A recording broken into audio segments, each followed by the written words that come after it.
Hey, hey, it's Ray Langley, at your service. Virtual entertainer and wolf girl extraordinaire, welcome back to Phoenix Wright Ace Attorney Trilogy. And today, we are starting on part 3 of Case 4 from Game 1, Turnabout Goodbyes. Welcome in to Candace and Ilu. Good to see you both. How are you all doing today?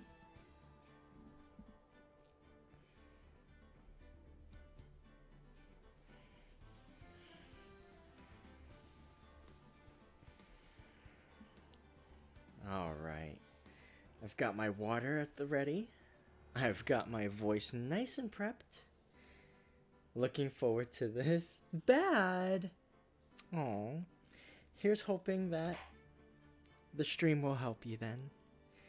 Settle in, relax, have a snack, and enjoy the performance.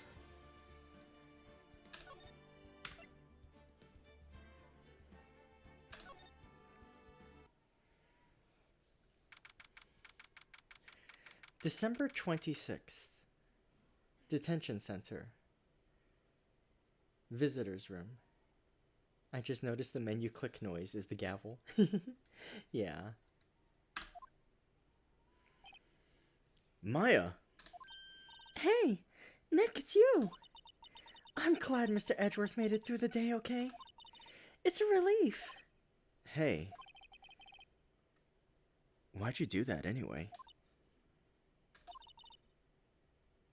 I don't know. I just knew I had to do something.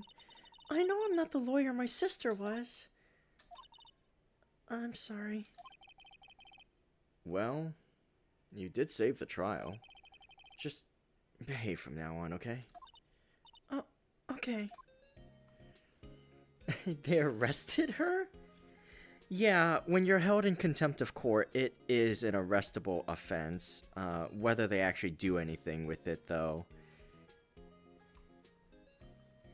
It's stupid. Smile for the camera. This guard monitors the visitor's room. He hasn't moved an inch since I came in. A real pro. Have you been questioned yet? No, not yet. Detective Gumshoe was here just now. He said, seeing as this is your first offense, we'll let you go after questioning. Whew. Oh, and he wanted me to get bail money ready. You can pay for me, okay? Huh? How much? I don't know. I guess they'll send you a bill or something. Why do I picture giant bales of money every time I hear the word bail? Any luck with Mia? None. I can't get through to her at all. I tried. I really did. I don't know what to do. I think I probably shouldn't have stopped my training. She sounds like she really did do her best. I should check and see if there are any waterfalls in the local area. I wonder if I'll ever see my sister again.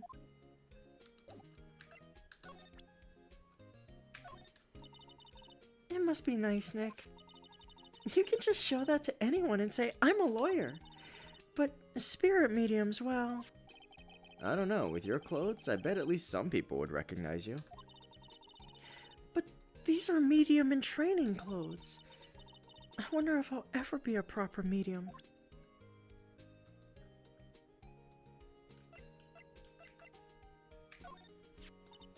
My mother. Now that I've shown her the picture, I'm not so sure it was the right thing to do. No, I'm pretty sure it was the wrong thing to do.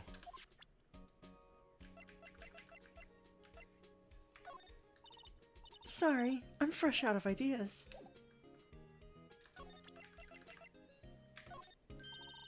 I want to see Gordy too. If he really exists.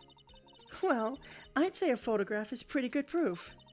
Once this trial's over, let's get some fishing poles and go down to the lake. Even if there is a monster in that lake, Fishing poles sound like a bad idea.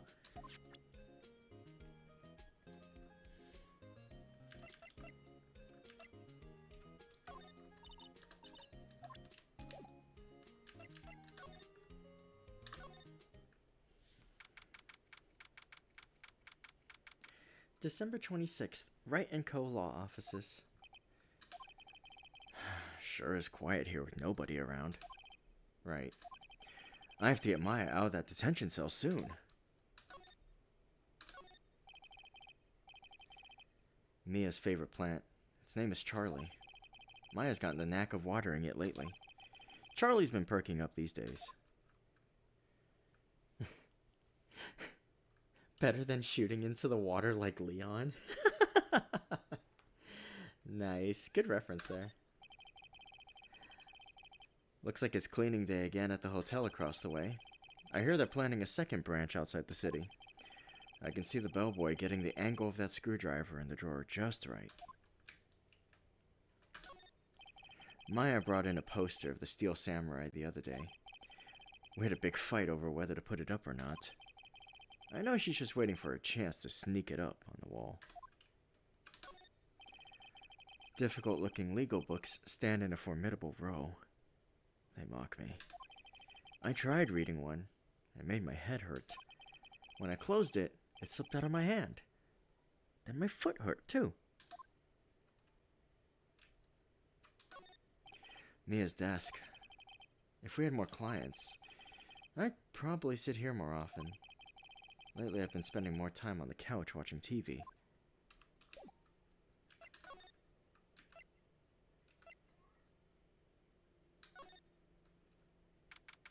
December 26th, Police Department, Criminal Affairs. Detective Gumshoe's not here. Gumshoe's at the scene again today. Huh? Oh, really? He's a live wire, that one. Got into a fight with the chief for not following protocol. Not following protocol? Bet he wouldn't help them build the case against Edgeworth. This must be the chief of the detectives here. He's glued to his computer screen. What? Rook to Bishop 7. Checkmate! Oh, I don't believe it! Must be playing chess on the computer. A poster of a female police officer. Wait, no. That's the latest Babes in Uniform calendar. My bad. Hey, is that the police department's mascot? That's the Blue Badger. It was my idea. I made it. It's my mascot. I see. How nice. I'll get him assigned mascot of the Criminals Affairs Department if it's the last thing I do. Good luck? These are the detectives' desks. There are computers and files on each one. Funny, they're a lot tidier than I'd expect. I guess the detectives don't spend a lot of time at their desks. That must be one of the detectives. He's mumbling something to himself. Don't do anything rash. Why jump? You have every reason to live. He must be doing image training for talking down a potential suicide.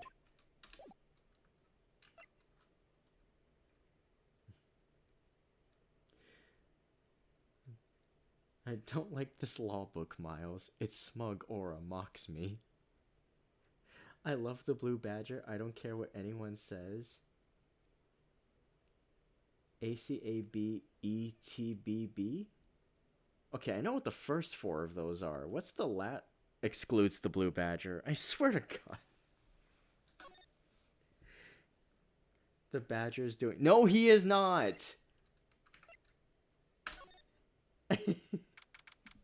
He is not doing the forbidden numbers. December 6th, Gourd Lake Park entrance. There are fewer than there were yesterday, but the cops are still around in the park.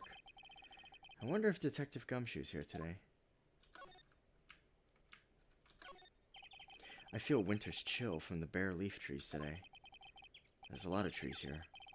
Guess that's why they call it a nature park. It's quite pretty when the cherry trees along the lakeside blossom in spring.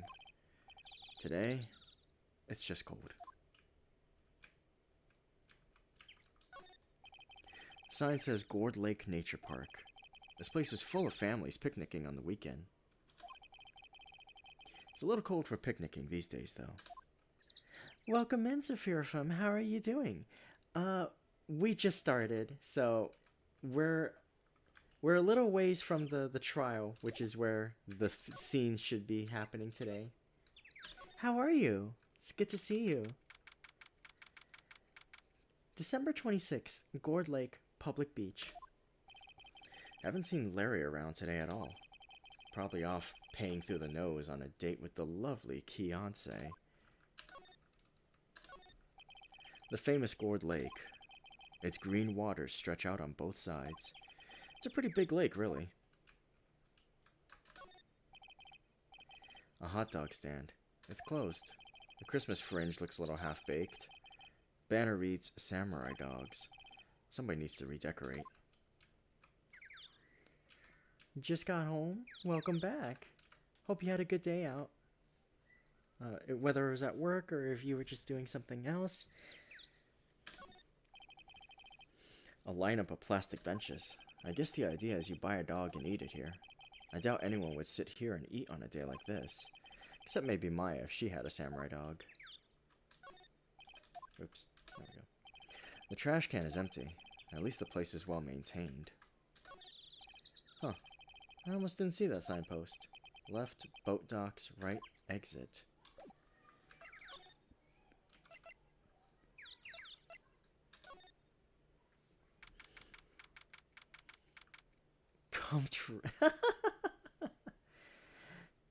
Cozy up with Ray's voice. Comfortable. Relaxing. Oh my goodness. December 26th, boat rental shop. Looks like the boat rental shop is closed today too. A small boat rental shop. Doesn't look like anyone's around. They're probably closed because of the murder. There are some boats floating at the dock. The murder took place in a boat from this dock. Apparently the police took away the actual boat that was used that night. Indeed, there's space for one more boat at the dock. There's more forest off that way. I doubt I'd find any helpful clues in there.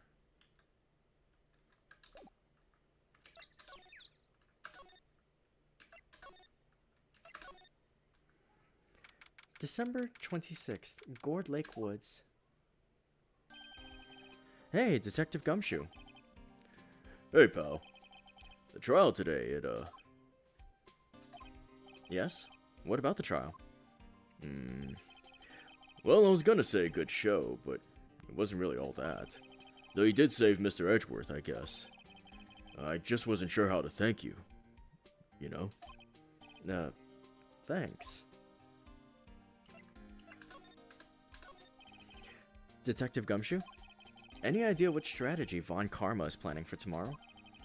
Sounds like he's bringing in another witness. Another witness? Oh, right. He said something about that in the trial today.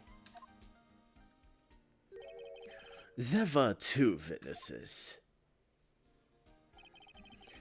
I was wondering who that other witness was. Who was it? Sorry, pal. As much as I'd like to, I'm not at liberty to divulge that information. Right. Oh, right. I wanted to ask you something about Edgeworth. What's up? Is he afraid of earthquakes? I never heard anything about that before. Mr. Edgeworth doesn't talk about himself too much, see? But there's one thing that's clear as day. Him hating crime the way he does, and him becoming a prosecutor, and him being scared of earthquakes. It all started with that incident. The DL6 incident? Yup, that's the one. 15 years ago, when he saw his father shot before his very eyes. He still feels the pain now, you can see it in his eyes. I wanted to talk to you about Maya Fey. Huh? She's not out on bail yet? That's strange. I told him to let her go as soon as they had their report written up. Man, I don't know what would have happened in that courtroom today if it weren't for her. Seeing her getting dragged out by the bailiff. I'll be honest with you, pal. I shed a tear or two. Mr. Edgeworth. He was so moved I saw his lip trembling. Really? Cold as ice, Edgeworth? He was really grateful for what she did, you know. I'm gonna head back to the station. I'll get the report on Maya and get her out of there as soon as I can. Thank you. Oh, wait. I was wondering, how much is bail gonna be? Don't worry about that. Mr. Edgeworth is posting the whole amount. What? Edgeworth? Didn't I tell you? He's grateful to her for what she did. Alright, pal. Well, don't forget to go pick her up, okay? Maybe I can get Edgeworth to pay this month's rent, too.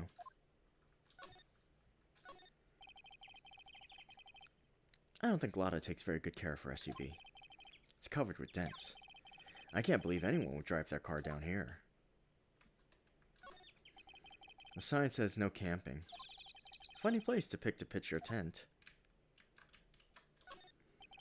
The trees grow quite thick here. Further back, the trees fade into the shadow where the sunlight can't reach them. I wonder why she brought a camping cooker with her. There's a convenience store right up the street. I guess she wanted to get into the outdoor spirit.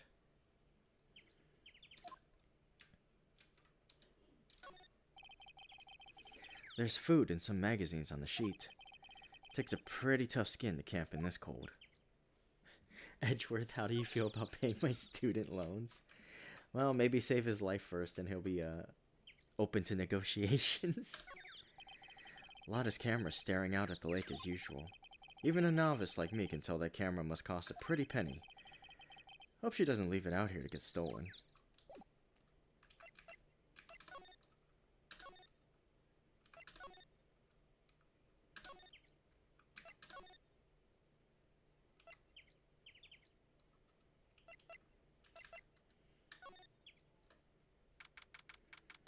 December 26th, Detention Center, Visitor's Room.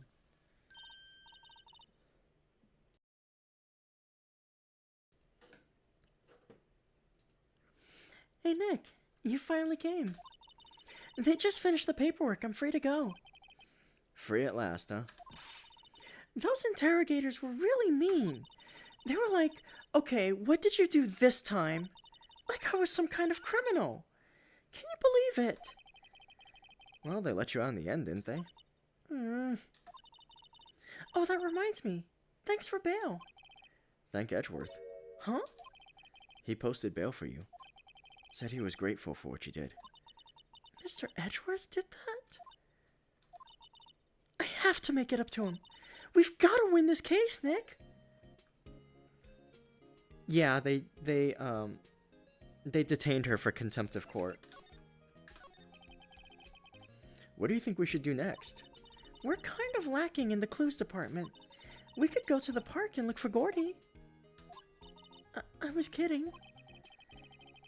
Still, if there are any clues out there, the park's as good a bet as any. What do you say? Shall we head down there? Sure! Have you noticed anything lately?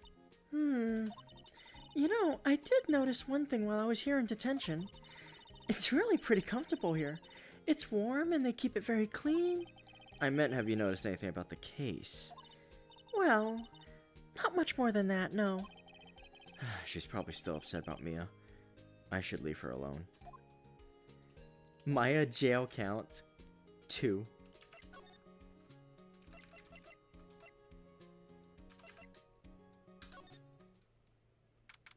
December 26th, Gourd Lake Park entrance.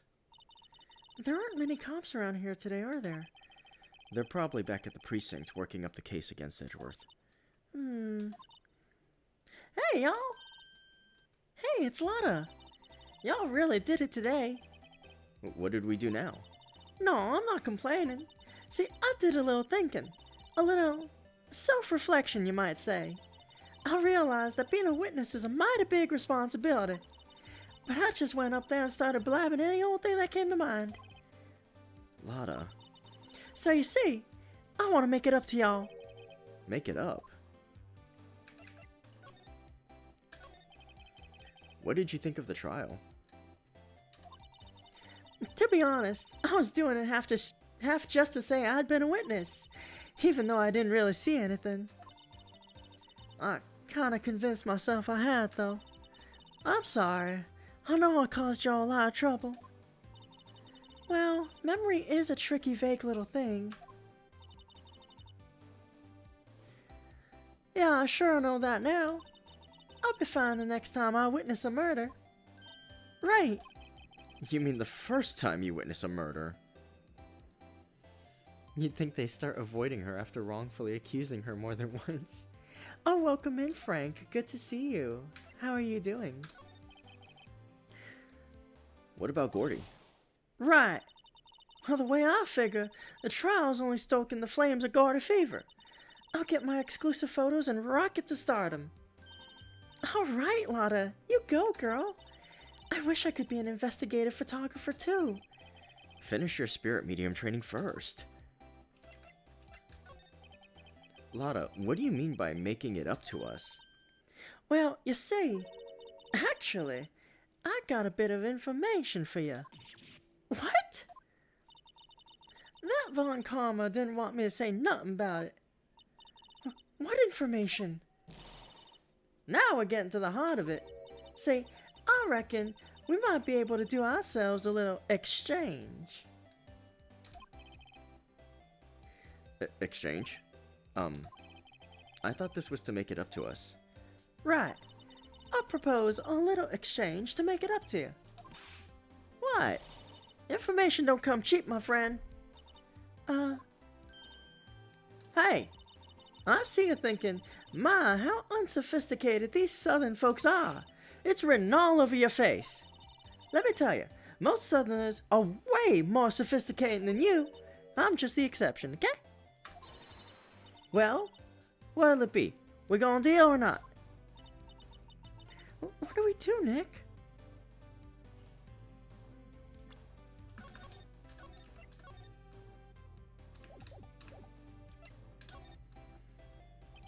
I'm sorry, but I've no intention of dealing with you. Nor do we have any money anyway. You guys make a fine team, you know that? And I can tell you don't have any money. Just look at those clothes. Huh? The only fair exchange for information is information. Listen good. What I need from you is information about Gordy. Whoa, whoa, whoa. Gordy? But Gordy doesn't... Gordy might not exist. Then bring me proof that shows he don't. I'll be keeping watch from the car, okay? You see something? Y'all come to me first. Got it? Okay. Right. See y'all later. Okay, Nick. Let's get hunting. Hunting? You don't seriously mean... Gordy? I sure do. What about Edgeworth? We're searching for Gordy for him, Nick. Don't you get it? Okay. And how exactly do we search for a make-believe monster? Maybe we can find a monster myth specialist.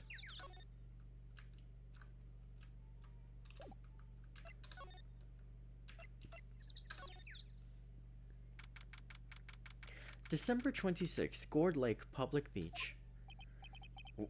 What's that? The Steel Samurai, Nick. Yo, Maya! Larry, what the heck is that? Oh, it was my girl Keonce's idea. She was all, if you like, put this here. It'd be like really cool. Dude, she gave it to me along with the banner. Wow. That's real impressive she could find those for you. Well, she knows a lot of people. And that show's finished now, so she got them for free. Right. Yo, Nick! What happened with Edgy? Well, we made it through the first day in court all right. I don't know how good our prospects are from here on, though. Huh. Hey, Larry, did you know Mr. Edgeworth's secret weakness? He's terrified of earthquakes. He acts like a little boy. Huh? Well, that's weird. I don't think he was ever like that in school. No? Really? Well, we were only in the same class for a little bit. He transferred schools pretty quickly. Transferred? Right, when the DL6 incident happened. Doesn't look like Larry knows about it, though. Hey, Larry. When did you get that big... thing? Huh? No, the big guy. I've had that for about a month, yeah. It's a big hit with the kids. Why wasn't it there yesterday? Huh? Huh? Oh, right. The compressor was busted. Compressor? Yeah, it's that little unit by my hot dog stand. That's what I used to put air in the Steel Samurai. It broke a little while ago, so I sent it in for repairs. Oh. And here I thought you'd inflated it by yourself.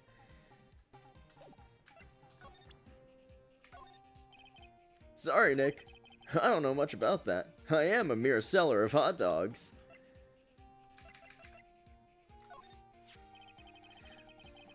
That's the guy that's selling my dogs faster than I can cook them. Do you think Gordy really exists? Nah, I think somebody probably saw something else that they just thought was Gordy. But I'll keep selling samurai dogs till the truth's out.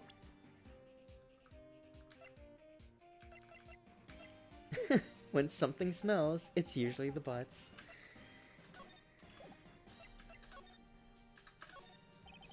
Doesn't that Steel Samurai look a little out of place? I mean, it's so huge. I guess it's good advertising. Something about this Steel Samurai just doesn't work for me. Huh? Really? Looks pretty well made to me. Still a novice, aren't you, Nick? Really? True connoisseurs like Cody and me don't fall for this kind of stuff. These Steel Samurai fans are obviously in a league of their own. Those flags look sadly out of place here. Flapping listlessly back and forth in a cold wind under a cold sky. I don't know. I think it gives the place a kind of festival atmosphere. It reminds me of the War of the Eyeglasses. The War of the what? Huh? What? You mean you don't know the War of the Eyeglasses? What the heck is it? Our local fair used to do it every summer. Huh. I guess we were the only ones. I ask again, what the heck is it? I can't get over the samurai dogs. The original samurai dogs, no less. Hey man, whoever calls their product the original first wins. Why don't you add world famous to the sign? Hey, good idea. Oh, what have I done? What's this machine? That's a compressor. I use it to fill that balloon up with air. Huh, neat. Just got it repaired yesterday. Man, what a drag that was. Hey Nick, benches. Let's take a break. Maybe have a dog? I think not. It's too cold to sit and eat hot dogs out here. Wimpy city boy. You should try standing under a freezing waterfall sometime.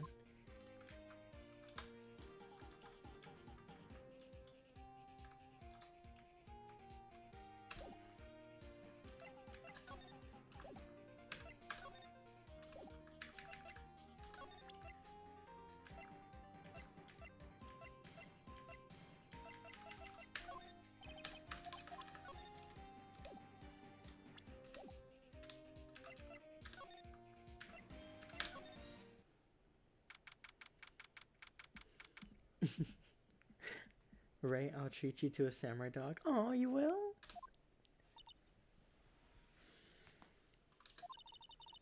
It's always so quiet here. I wonder if the boat shop is closed for good.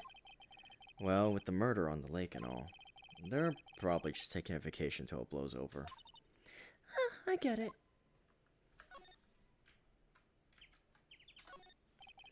There are some boats floating at the dock. The murder took place in a boat from this dock. Apparently, the police took away the actual boat that was used that night. Indeed, there's space for one more boat at the dock.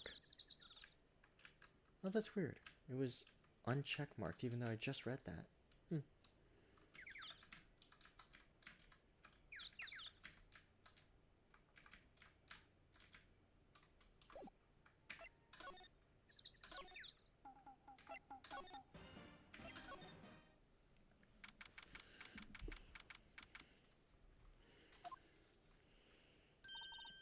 Hey, y'all. Well, y'all find anything out about Gordy? No, nothing. Well, keep moving. It gets cold out here at nighttime. It is a little chilly. I think I have to sneeze. Whoa, no you don't. No sneezing. Achoo! I told y'all, no sneezing. See, I set the camera to respond to things a little softer than a bang. It triggered on one of Von Karma's finger snaps now. Oh. I'm sorry. Yeah, well, sorry's nice, but what about my film? Nick, pay the lady.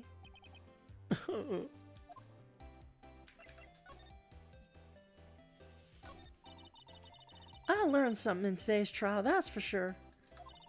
Testifying is a serious business. That's why I decided not to talk about that case anymore. Huh? Well, didn't you say you had information about the case? Tell us that at least. Like I said, I traded for the dirt on Gordy. What are you gonna do if Gordy doesn't exist?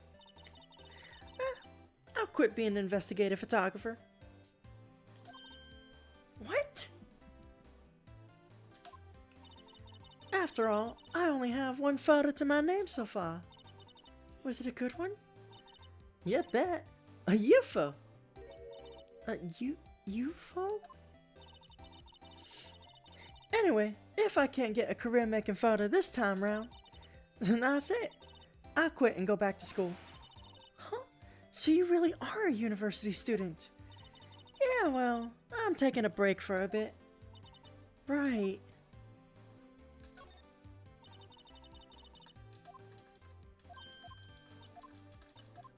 Oh, okay.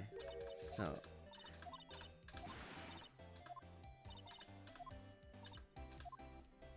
Okay, so that'll checkmark when I actually have something for her. Let's see. You know, I was wondering. Yeah? What if you get a picture of Gordy, and it turns out like this enlargement did? Y'all crazy? A blurry picture like this doesn't make a hit story. I need a picture that screams, I am Gordy, hear me roar. I can't turn something like this into the paper. What kind of fool do y'all think I am? Kind of fool that would turn a blurry picture in as evidence in a murder trial. Not to mention claiming she saw something she didn't see.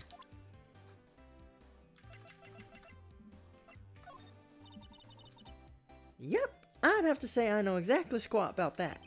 It's painfully easy to know when something doesn't catch Lotta's interest.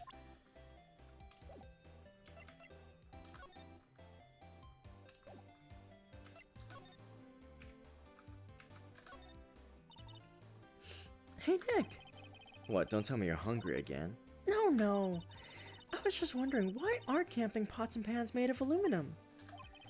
They didn't talk about that in any of the law books. So there's no law saying they have to be made out of aluminum then? I'm not having this conversation. Sign says no camping. Funny place to pick to pitch your tent. Wait, what if the sign said no setting tents on fire? I don't think they have signs like that. Oh.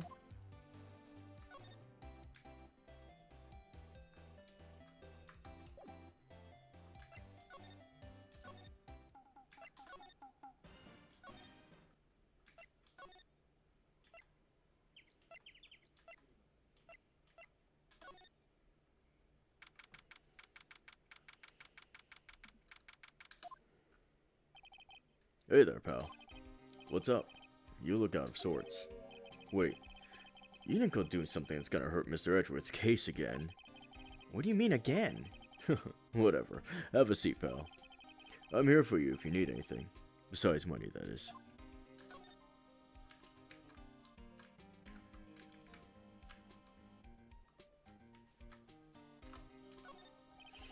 That must be one of the detectives. He's mumbling something to himself. You're under arrest. I have a warrant. You have the right to remain silent. You have the right to an attorney. He must be doing image training for making arrests.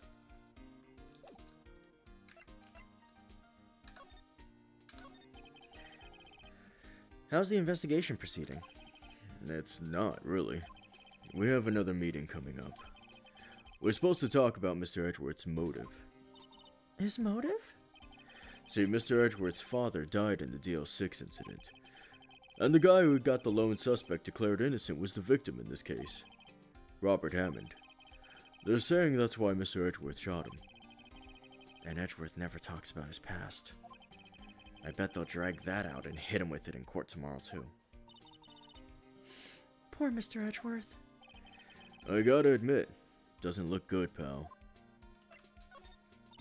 Say, Detective Gumshoe, do you know Gordy? The monster down in Gourd Lake? Not personally, no. Well, we're looking for it. Huh? Are you out of your minds? You got time to go wild monster hunting? How about doing a little questioning for me, then? Oh. Detective Gumshoe is scaring me, Nick. I told Detective Gumshoe about the deal with Lotta. Nick, try telling him sooner next time. Sorry. I see, pal. Sorry for shouting at you. Okay.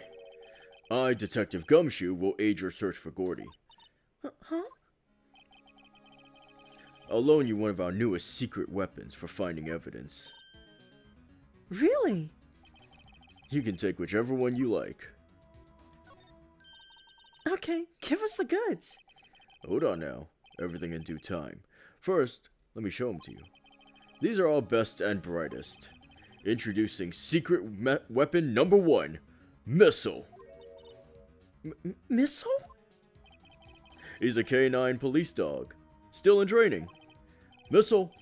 Missile. Good boy. Here he is. Hey, he's cute. Look, Nick. Cute dog. A cute dog. And this will help us how? Next, secret weapon number 2. A fishing pole. Here, this is my own personal pole. Detective Gumshoe, we're looking for a monster.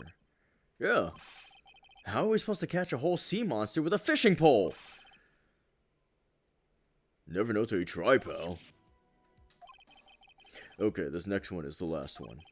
No, please, I'm already overwhelmed by our choices. Secret weapon number 3. A metal detector. Here. Detective Gumshoe, we're looking for something alive. Right. How are we supposed to find it with a metal detector? Hey, you never know. Might have been eating soda cans. Well, which will it be? I can't make up my mind, Nick. They all seem so perfect. I can't make up my mind either, for the totally opposite reason. Oh, well, I suppose it can't hurt to borrow one of them.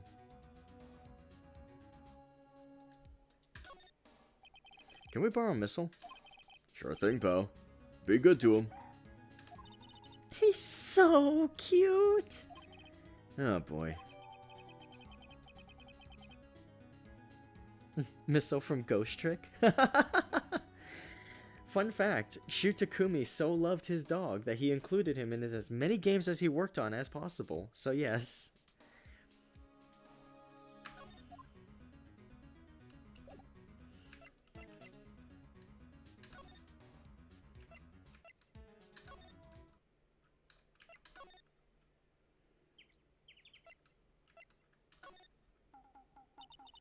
Hey, Nick. Hmm? Missile's been acting strangely. Missile? Oh, right. That little creature of the detectives. Hey, I love little doggies. Good boy. Good boy.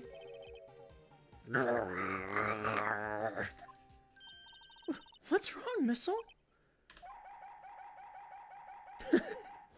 Oh, Jesus. Eek! Missile!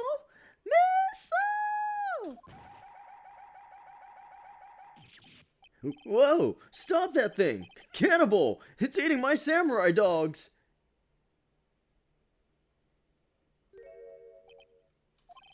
My samurai dogs. Wow, he ate every single one.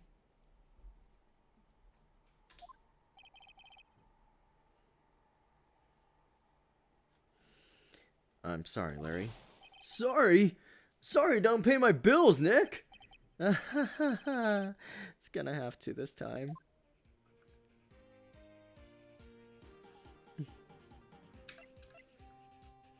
He's a demon. Welcome in, Sam. Good to see you. Hope you're enjoying the show.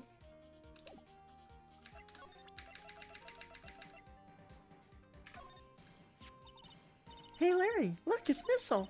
Isn't he cute? Keep that mud away from me! What am I gonna tell the big boss? There's a big boss in charge of your hot dog stand? Nick, maybe the stand is a front for a mafia money laundering machine. Maya, I think you should probably try to look a little sorry about what happened. Oh, right. My poor dogs.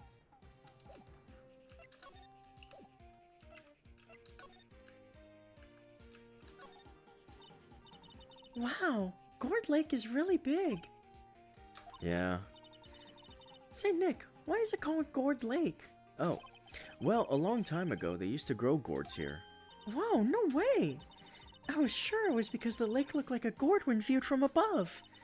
You know, like an hourglass shape. Well, it is shaped like a gourd actually, but that's just a coincidence. Oh, okay.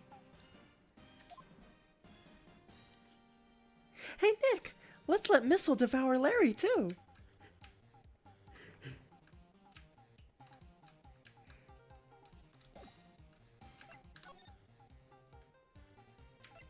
Police Pomeranian. Let's see, anything here yet?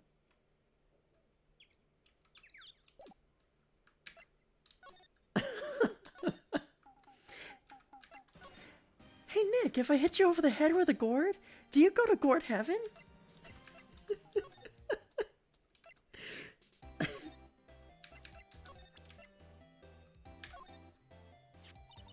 Hey Lotta. Aw, cute. He yours? He's a canine police dog. His name's Missile. Huh. Canines are the ones they use to sniff for things, right? I wonder what Gorda smells like. I hadn't thought about that.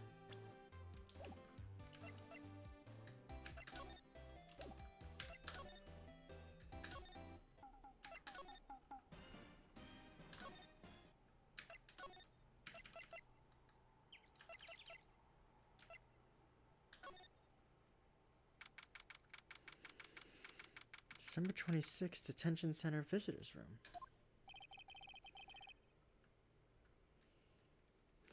Looks like Edgeworth is in questioning. Let's come back later. Guess so. Oh no, he's gonna sniff Lotta's weed.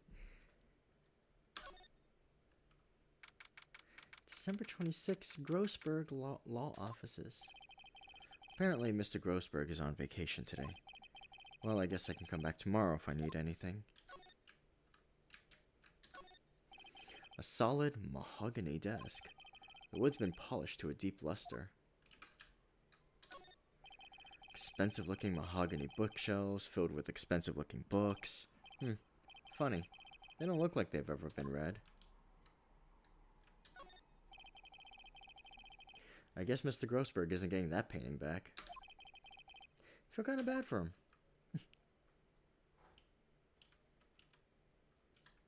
Hey Nick, I'm the one who sold Grossberg's painting, actually. An expensive potted plant. No idea what kind of plant it is, but it's probably the most expensive one available. A table for clients. An elegant ebony case, and if I'm not mistaken, that lighter's made of solid gold. Even I can tell someone here's got money to burn.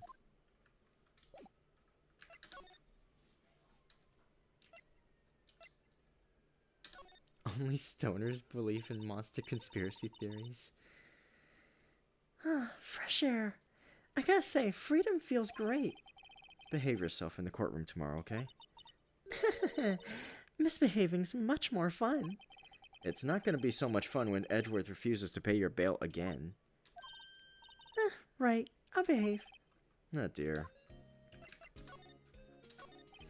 Well, what should we do? I don't know. I've been in detention this whole time. I think I'll let you decide what we should do. Deal? Well, any thoughts you want to share? Well, I was in detention all day. I think I'd like more time to think. Poor Maya. She probably thought about Mia the whole time she was in there.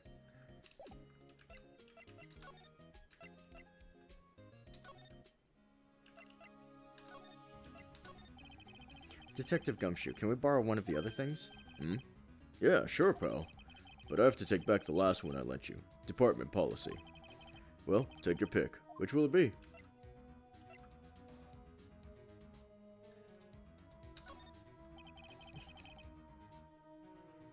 Can we borrow that metal detector?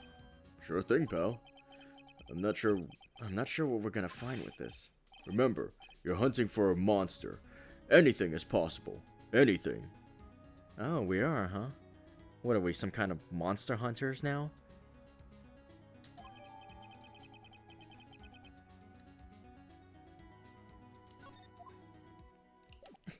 Hey Nick, I'm a bad game guide.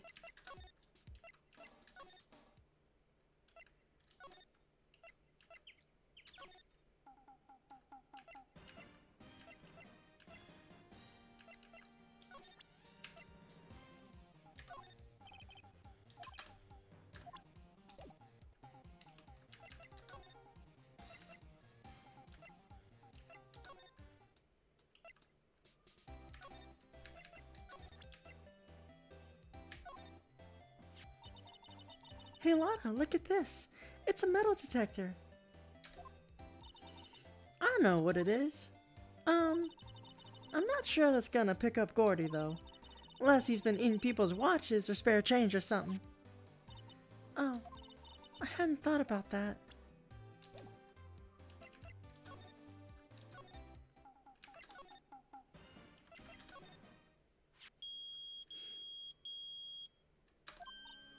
Nick!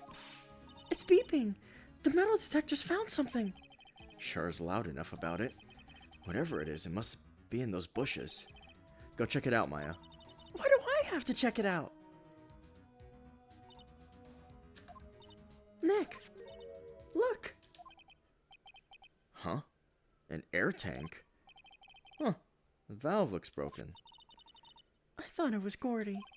Maya, first of all, why would Gordy be in the bushes? And second of all, why would a metal detector react to a sea monster? Oh. Huh? There's something wrapped around this air tank. It looks like a string of flags. Well, we might as well take it with us now that we found it. It's heavy. Air tank of dubious value retrieved.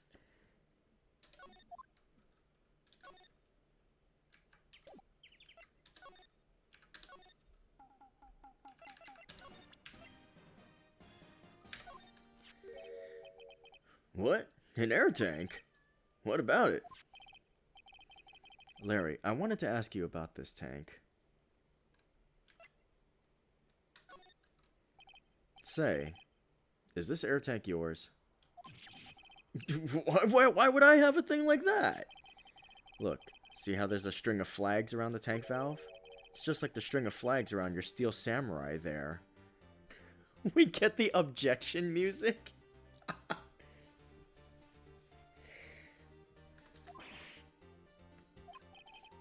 Must be a coincidence. There's strings of flags everywhere these days. Like elementary schools. And used car dealerships.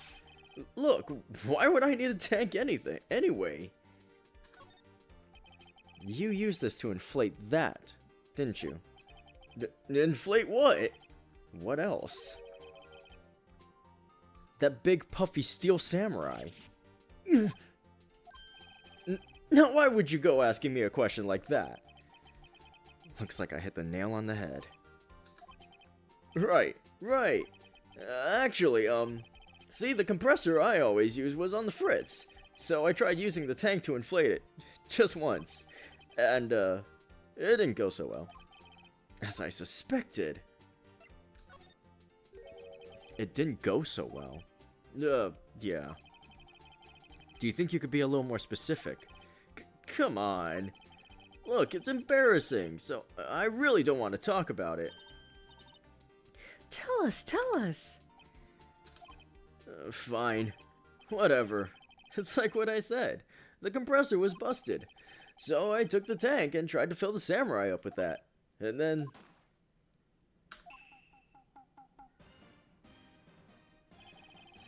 the valve busted open and made this incredible noise. And that tank there took off like a rocket. And it took my poor deflated steel samurai with it. What? Off into Gourd Lake? It sure scared me out of my gourd, that's for sure.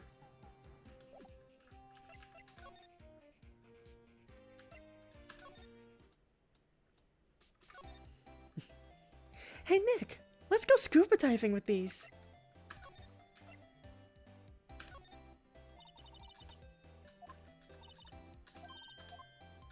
Okay, so we still have this part. Info.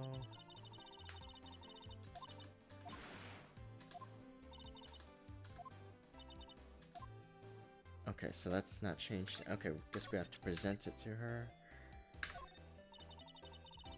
Dang it! Thought for sure that would have done it.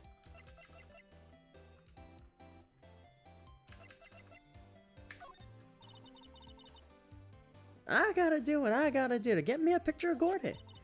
That's why I raised the sensitivity of my mic. Just watch yourself from now on, okay? Sorry.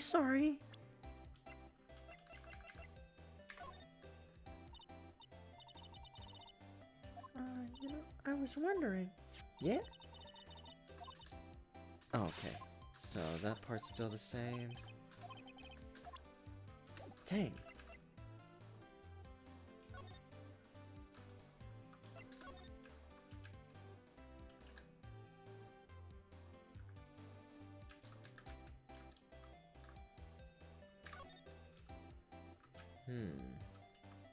Okay, so we're getting somewhere with that. But not enough somewhere yet. Hey Nick, I was the one who turned all those people into gourds, actually. What?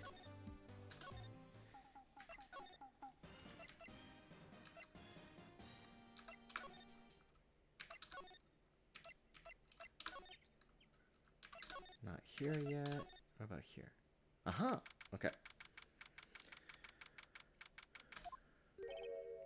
Detective Gumshoe isn't here. Now that you mention it, didn't he say he had a meeting to go to? Ah, that's right. Let's come back later. Okay. What about here then? Still no. No, he's on vacation. Nothing here. So I can't switch... So now I can't switch out my items.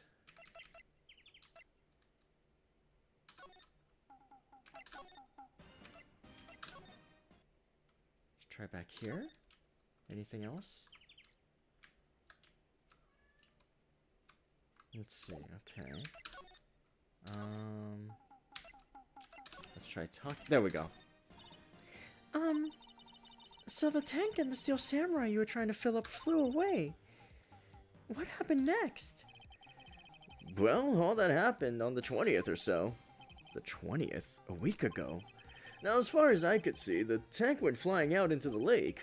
So I went out every night in a boat looking for it. I mean, Kianse gave me that steel samurai after all. And when did you find it? Just the night before last. It flew way out there. Took me 4 whole days to find it. The night before last was the night of the murder. Sorry for not telling you, Nick.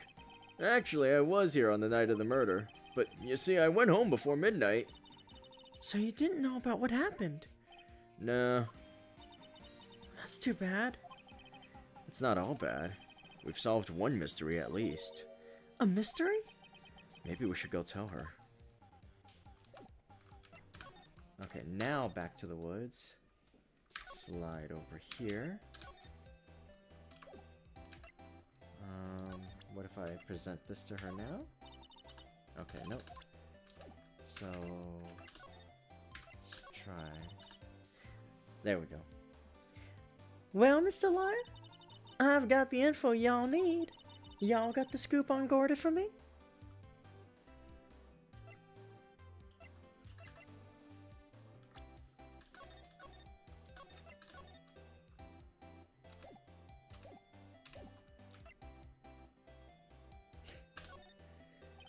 Huh?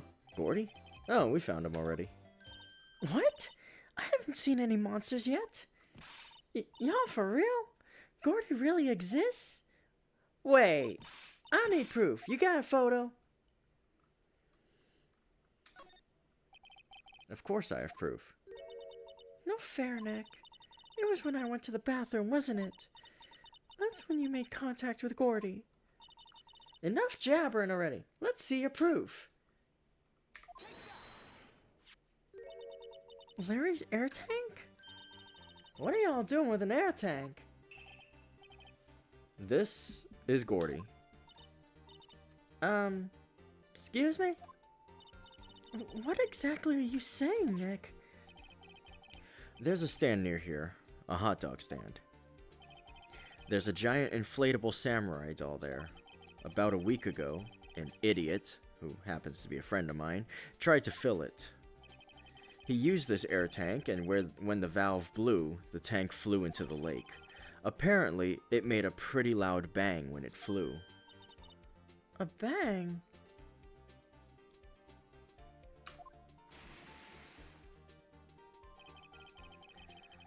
The tank, along with the still deflated samurai, fell into the lake. At the same time, a couple was taking a photograph of the lake. This photo. Wait! So, you're saying that Gordy is really the Steel Samurai?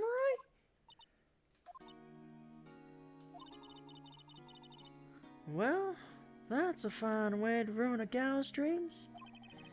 I'm sorry, Lotta. Nah, it's okay. You win. I'll give you your info, like I promised.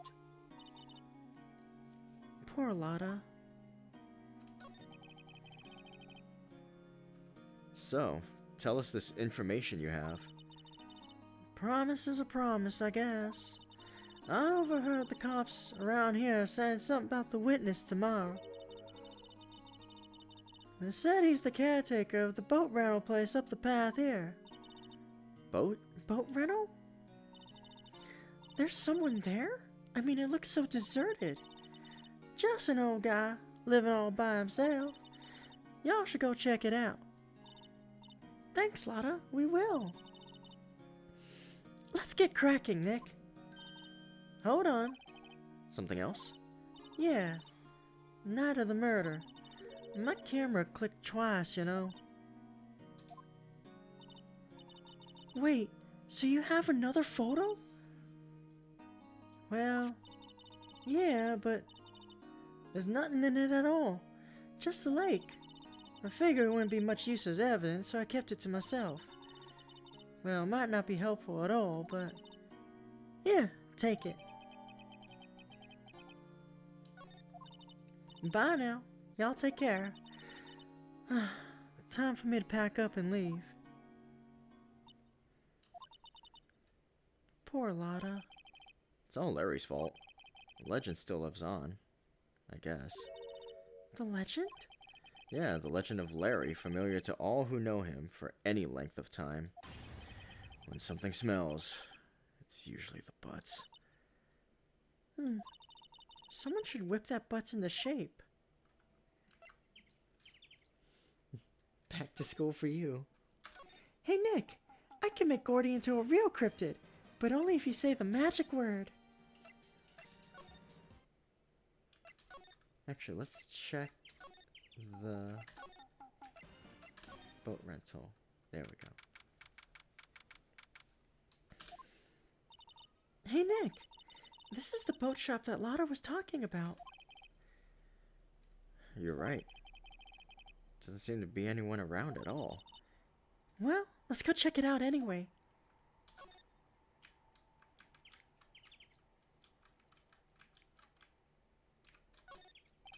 Small boat rental shop. Doesn't look like anyone's around. Probably closed because of the murder.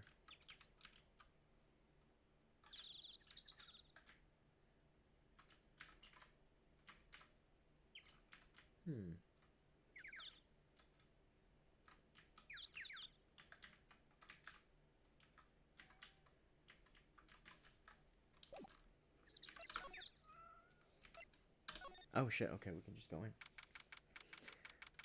You. Meg, that you? Hey, is that Keith with you? Where have you two been? I've been worried sick. Nick, you handle this. I think I'll leave this one up to you, Maya. Meg! Yes? Finally made up your mind, have you? My mind? You'll run the pasta shop when I'm gone. Pasta? Glad to hear it. Glad to hear it. You make your old man proud. When you kids left the house, I didn't know what to think. How am I supposed to keep this place running, an old man like me? Polly, the kids are home. Hello? Hello? What? Nick, what was that? A parrot. The one on that perch. Keith. Yes? I leave the wet noodle in your capable hands, sonny. Nick? What's the wet noodle? Based on the available evidence, I'd say it's the name of his pasta shop. That's a relief, isn't it, Polly? Hello? Hello? What? Yep. He fell asleep. I guess he's relieved. Look, Nick, he has an electric blanket on his table. Looks warm. That's a great idea. We should do that at the office. We can sit down with our clients, snug and warm, and drink hot cocoa. And what, talk about murders? No, you're a party pooper, Nick.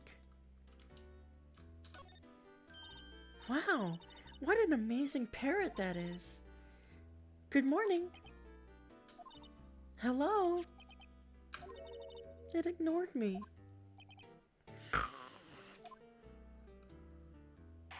Huh? What, you forgot, Meg? You gotta call her name first. Her name? Polly, how you been? Hello. Hello. What? See?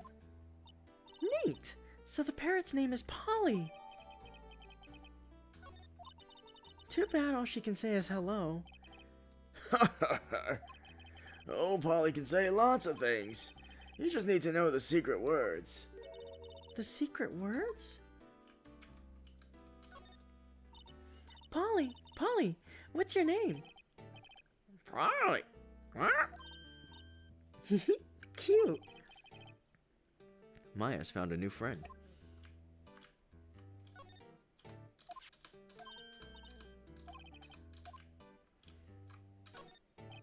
Wow, there are lots of various fish in Gourd Lake, aren't there?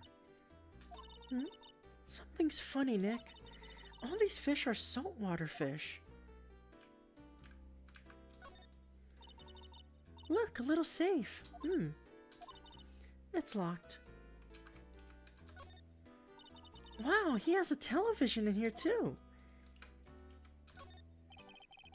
This fishing pole looks expensive.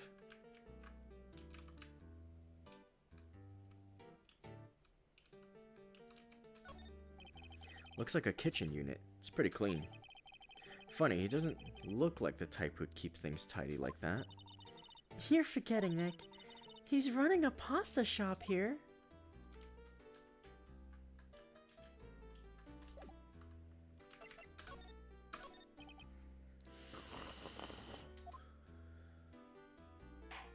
Huh? A pasta shop? Yep. To think, the wet noodle will live on when I'm gone. My father started it, you know, so that makes you two the third generation. Meg, Yes? tomorrow we'll start with the secrets of dough tossing. Dough tossing? You too, Keith. Yes? You'll be the best pasta wrangler the West has ever seen. But pasta wrangler? The West? Isn't pasta from Italy? Meg, Yes? you know the best pasta's always been made west of the Rockies, don't you? Right, of course, everybody knows that. Nick? Huh? How long do we have to keep up this all-in-the-family charade? This old man must know something about the murder. We're not leaving until we find out what that is.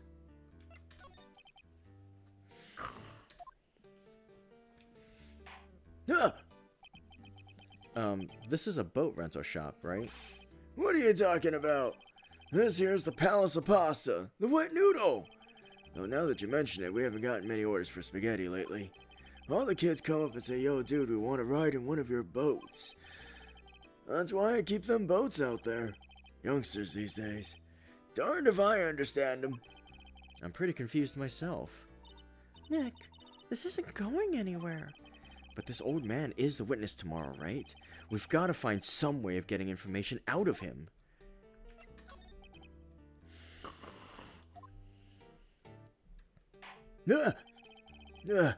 My memory's gotten worse of late.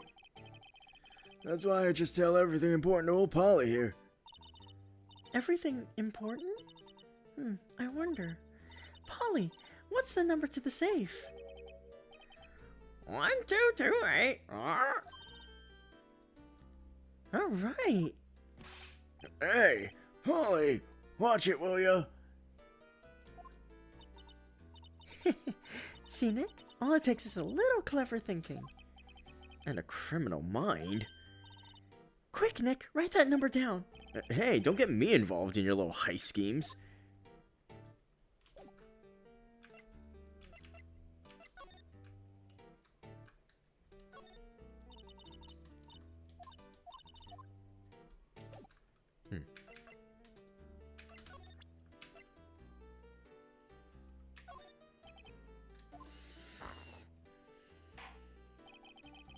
Now listen here, Keith. Remember that tricolor pasta we were talking about? Oh, rainbow lioli. I figured out the last color we should use. Indigo blue. Indigo blue? That didn't seem to work the way I thought it might.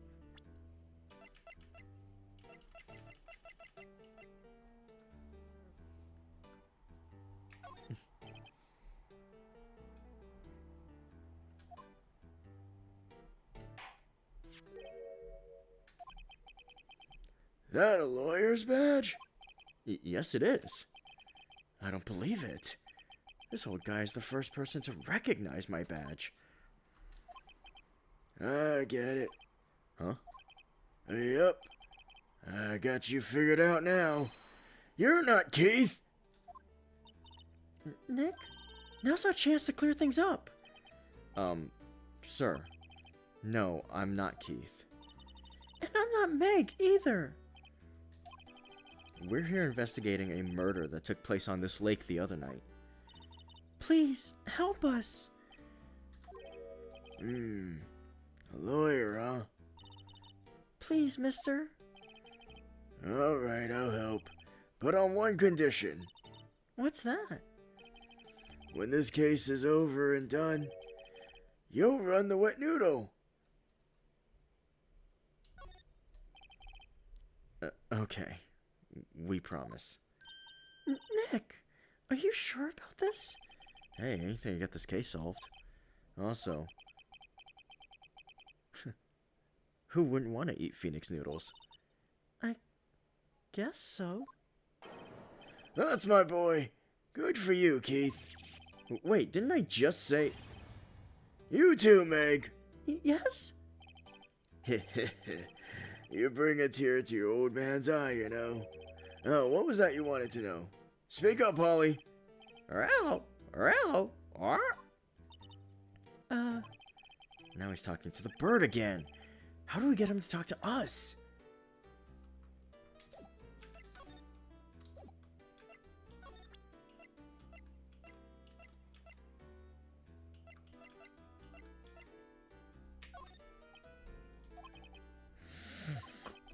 He fell asleep.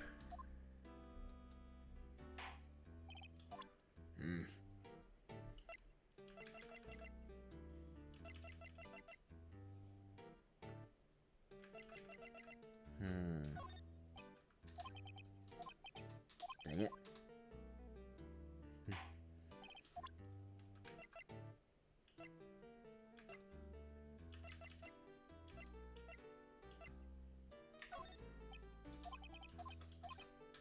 Dang.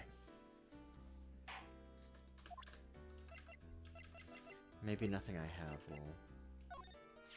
Oh. Yep, I seen this. You know something about this, sir? Keith. Yes? It's okay. You can call me Dad. Dad, you know something about this? Yep. The other night, out on the lake. Yes? Yes? I know all about that. I seen it. What? Tell us. Tell us what you saw. Well, I suppose. Since you're taking over the shop and all. I forget the time, but it was pretty dark outside. Probably night. Yep. It was after midnight, but okay. Then I heard this bang. So I looked outside. Then I heard another one. Bang!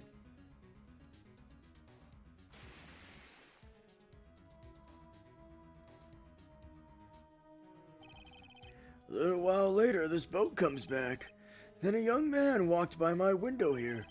He was muttering something to himself. Yep. What did he say? Yep. I forgot.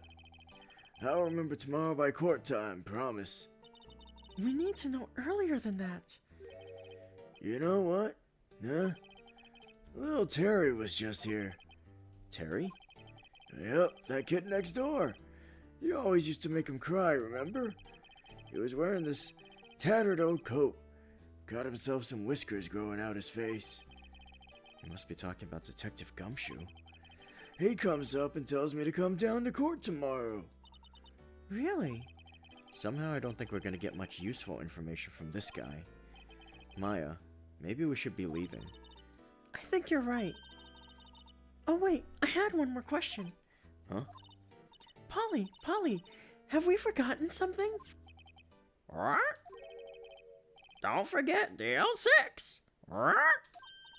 Huh? What did she just say, Nick? One more time, Polly. Don't forget DL6. What? What? The DL6 incident? Hey, mister, I mean, Dad! This is getting weird. Who is this old guy? Why would that bird Polly know about DL6?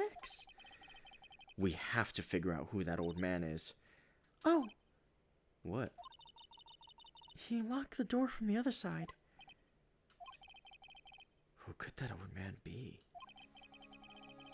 I think I need to do a little more research on this DL6 incident.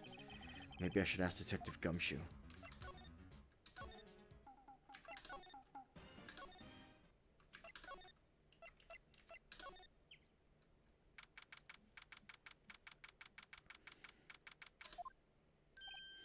Hey, pal. Long time no see. You don't look so happy.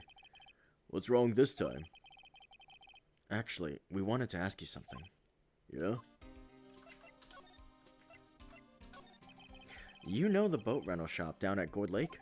Oh, yeah. The old man who runs it is appearing as a witness in court tomorrow, right? Huh? How'd you... That was supposed to be top secret. Do you know who that old man is, Detective? Actually, I don't. He's a bit of an odd bird. I haven't been able to get a straight answer out of him. I decided first that he wasn't persuasive enough to stand and testify as a witness. That's why we called Miss Lotta Hart yesterday. As for who he is, we have absolutely no idea. Sounds suspicious. Detective Gumshoe, please, help us. Huh? We need to know about the DL6 incident. That was when Edgeworth's father died. I can't help but think that it has something to do with this current case. To tell the truth, I don't know much about DL6 either. Mr. Edgeworth forbade us from reading the file, so I'm afraid I can't show them to you either, pal. What? However, if you can convince me somehow that the DL6 incident is related to this case, well, I guess I'd consider opening the file up.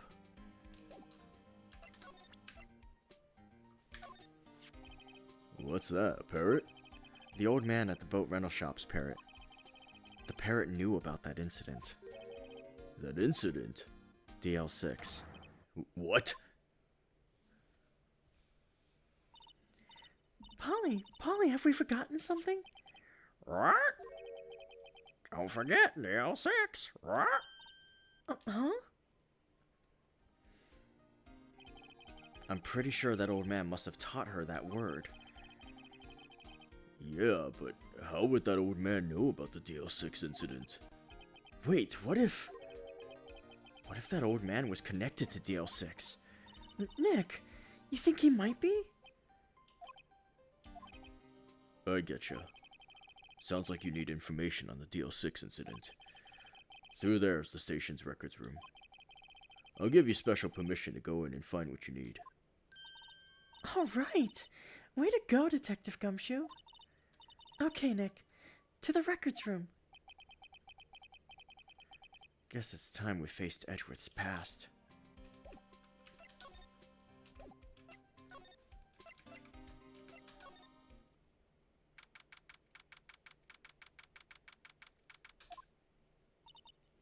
Wow! It's amazingly dusty.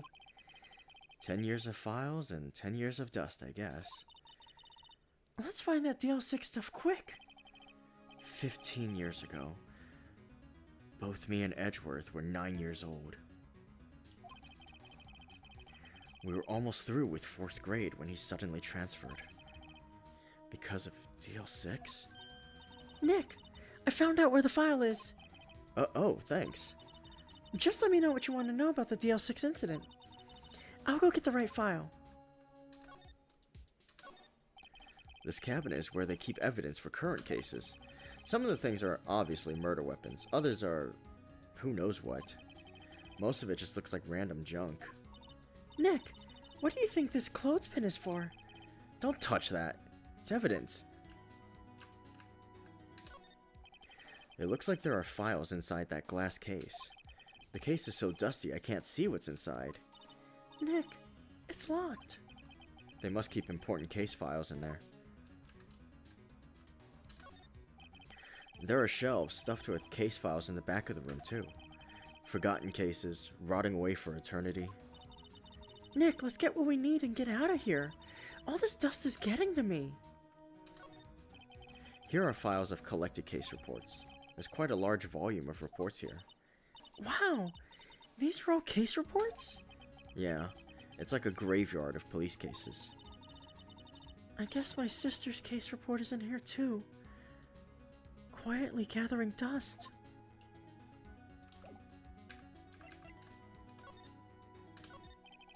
Well, first I have to get a handle on the main facts, like a summary. Right. Summary. Found it! Here you go. December 28th, 2001. Ah, that's how the timeline gets established. 15 years ago, and thus we have here. That's exactly 15 years ago from the day after tomorrow. So in 2 days, the case is closed. The incident took place in the elevator of the district courthouse. What? Is this the same district courthouse where we're holding the trial now? Looks like it. There was a large earthquake at 2 p.m. that day. Part of the court building collapsed, and all of the lights went out.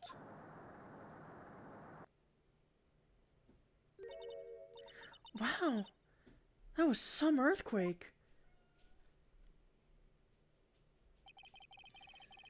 At the time, 3 people were trapped in the elevator. It took 5 hours for them to be rescued. 5 hours? That would be scary like that in the dark. There was a lack of oxygen in the elevator, and the survivors were unconscious. The survivors? One of the 3 in the elevator had been shot in the heart. That was Mr. Edgeworth's father, wasn't it? He said that his father was shot before his very eyes, so Miles Edgeworth was one of the other passengers in that elevator. Do you have data on the victim, Edgeworth's father? Yeah, hold on. Victim. Here, found it. Gregory Edgeworth, 35, defense attorney. If he was still alive, he'd be 50. He had lost that day's case in court and got in the elevator with his son, Miles. Miles? Miles Edgeworth, of course. So he was in the elevator with his father. From the angle of the bullet and other evidence, it could not have been a suicide. The murder weapon, a pistol, was found in the elevator. The pistol had been fired 2 times. Where have I heard that before? Huh. Sounds just like this current case. What's going on here? Got any data on the suspect in there? That would be the guy that my mom got arrested. Hold on. This is it.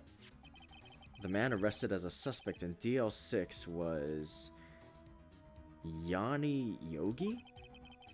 He was a clerk in the court, apparently. So he must have been the 3rd person in the elevator. Well, then he had to have done it. But he was found innocent, thanks to his defense lawyer, Robert Hammond.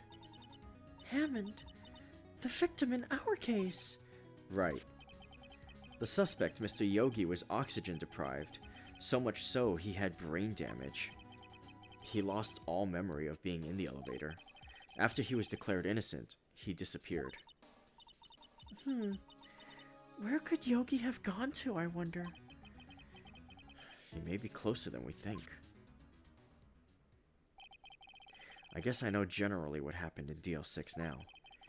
I still don't know what sort of impact the whole thing had on Edgeworth. Nick, are we gonna take the whole file? There's too much. We'll never get it out. You're right. How about we just take what we think we'll need?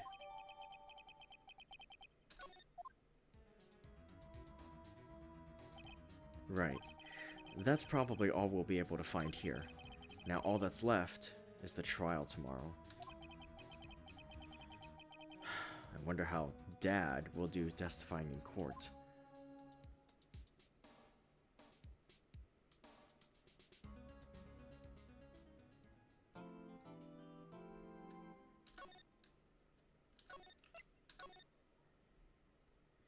Okay, I'm gonna take a quick water break, and we'll be right back with the trial.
Okay, and we're back.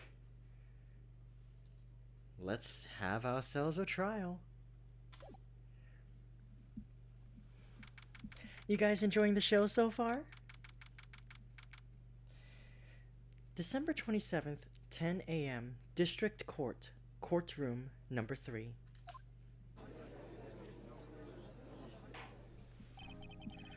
Court is now in session for the trial of Mr. Miles Edgeworth. The defense is ready, Your Honor. Very well, apparently the prosecution is also ready. Who is the judge here anyway? Mr. von Karma, your opening statement.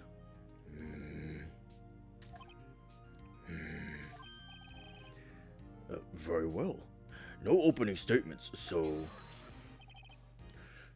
Not so fast, Judge. I was taking a meaningful pause before speaking. Right, of course. A prediction. Today's trial will end 3 minutes from now.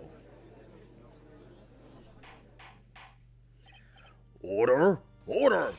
Mr. von Karma, what is the meaning of your statement just now? Bah! Must you question everything? It will be over in 3 minutes. We have no time to waste. I'll call my witness now. Right. I call my witness, my decisive witness, to the stand. It's that mysterious boat shop owner. Witness, state your profession. I am the proprietor of the restaurant, the Wet Noodle at Gourd Lake. And I also rent boats. The night of the incident, you were in the boat rental shop, correct? Yup, I was. Please, testify. Wait a second. We still haven't heard who this old guy is. Wait a minute. The witness hasn't stated his name yet. Because I did not ask him, Mr. Wright. Bah! I have predicted this trial will end in 3 minutes. Stop asking trivial questions and cooperate. Yeah, right?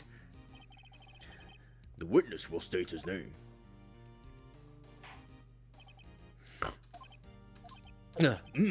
Well, I'm not really sure. Yup. What do you mean? My, memory. Your Honor, the witness does not remember anything beyond the last several years. Ergo, he cannot recall his own name. He can't recall, you say? Yes, but the incident in question took place 3 days ago. He can testify. Very well. Let's hear his testimony then, shall we? Witness.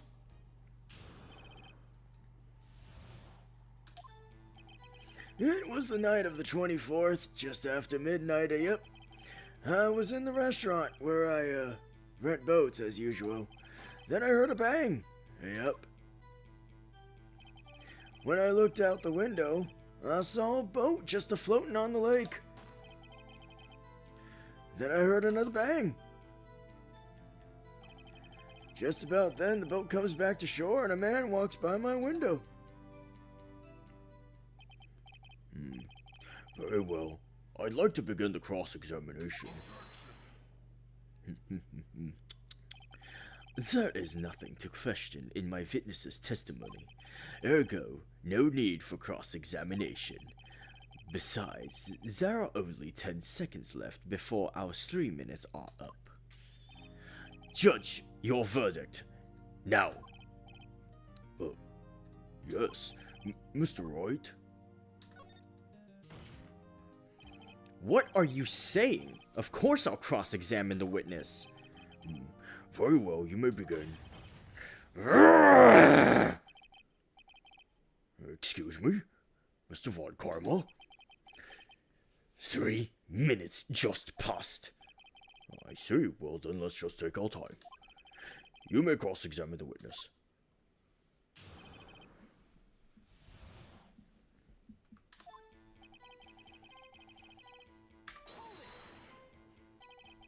just after midnight, you say? Yep, just around then. Are you sure? Pretty sure, yep. When I talked to you yesterday, you were rather vague about the time.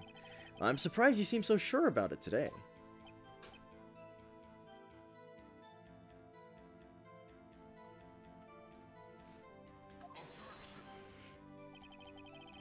I asked him, and he remembered.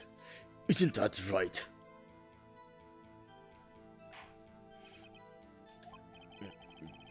Don't glare at me like that. I remembered it clearly, I did, yep. You see? Continue.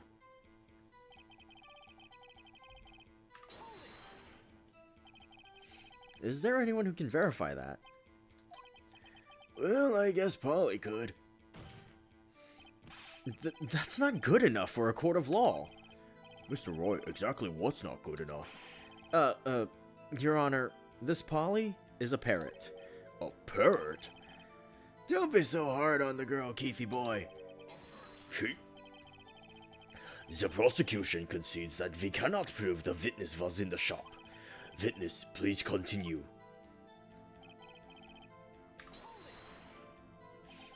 And where did the bang seem to come from? From the lake, I figure. Are you certain? Yup. Good.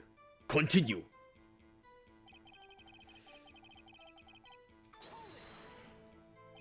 Was there someone in the boat? It was pretty far out there. I couldn't see clearly. But I figured there was 2 men out there. Yep. But you couldn't see them clearly. Yep. At the time, that is. At the time?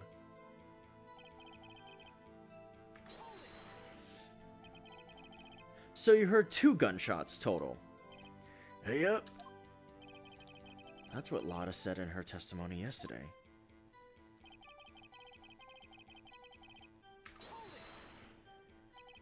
By your window? Yep, by my window. Right outside the window of my little shack. And could you see the man's face? Well, the fog was pretty darn thick, but he was right there in front of me. I saw him. This is a rather important detail. Please add it to your testimony. Tisk, tisk, tisk. I have a bad feeling about this. That man was the defendant. He was saying, I can't believe he's dead. Are you sure? Uh-oh. Dad! Dead certain, Keith. He said, I can't believe he's dead as he was walking by, too.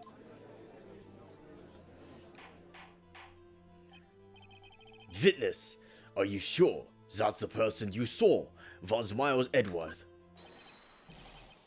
It was him, that Edgeworth boy! This sounds like decisive evidence indeed. I see no room for doubt. Von Karma. He lured me into cross-examining so he could set me up for a fall. Tisk, tisk, tisk. Nick, I don't like the way things are going here. Everyone in the courtroom is glaring at us.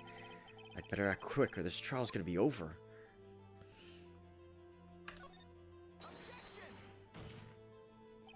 Your Honor, we proved in yesterday's trial it could not have been Edgeworth who fired that gun. Mr. Wright, are you referring to the fingerprints from Edgeworth's right hand found on the gun, and the photograph showing a man firing with his left hand? Exactly. That is easily explainable. He could have wiped his prints after he fired. You are ignoring the truth of the matter here. Everything in this witness's testimony is true. The judge is lost in thought. What should I do? Your Honor, this witness claims that Edgeworth said, I can't believe he's dead, but his word is all we have. If he were telling a lie... Mr. Wright, In a court of law, the evidence tells all. Apparently, you have yet to realize even this basic fact. If you say his testimony is a lie, show us proof. Ugh. Nick, do we have evidence? It's no good. There's nothing I can do. Are you sure? To be honest, I don't know what to do anymore. Please. Can you hear me, sis? Please. We need your help. Nick needs you. Tisk, tisk, tisk. 3 minutes was perhaps too high an expectation. However, 15 minutes isn't bad. This must be a new record. Enough. The witness may leave the stand. This court sees no reason to further prolong the trial, nor is there any need for more time to decide the case against the defendant. This case is extremely clear. I see no room for misinterpretation of the facts. What? No! This court finds the defendant, Mr. Miles Edgeworth. The accused will surrender to the court immediately, to be held pending trial at a higher court within a month from today's date. That is all. This court is adjourned.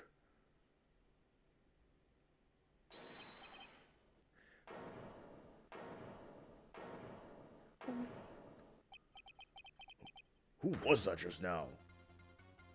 Wait! Huh? Larry! What are you doing here? Listen, you gotta listen to me. I was there, in the park, the night of the murder. I wasn't sure about it until just yesterday. But today I remembered it. Remembered what? The gunshot. I heard it too. Order! What is the meaning of this? The verdict has been decided. I call for adjournment. One moment, Mr. von Karma. So, you say you heard a gunshot? Yeah, I did. A gunshot that night. I was sitting here in the audience listening to the testimony. Then I realized something he said was different from what I remember. Anyhow, I can't just sit here and let you call Edgy a murderer. It's just not right. I'll testify. Let me testify. Order! Order! Well, this is the first time something has happened like this in my court. I'm not quite sure how to proceed. Judge, you've already given your decision. The trial is over. Nick, this is it. Larry's given us one final chance at this. She's right. If only it wasn't Larry. He could make things even worse. Mr. Edgeworth was just declared guilty, Nick. It doesn't get any worse. You're right.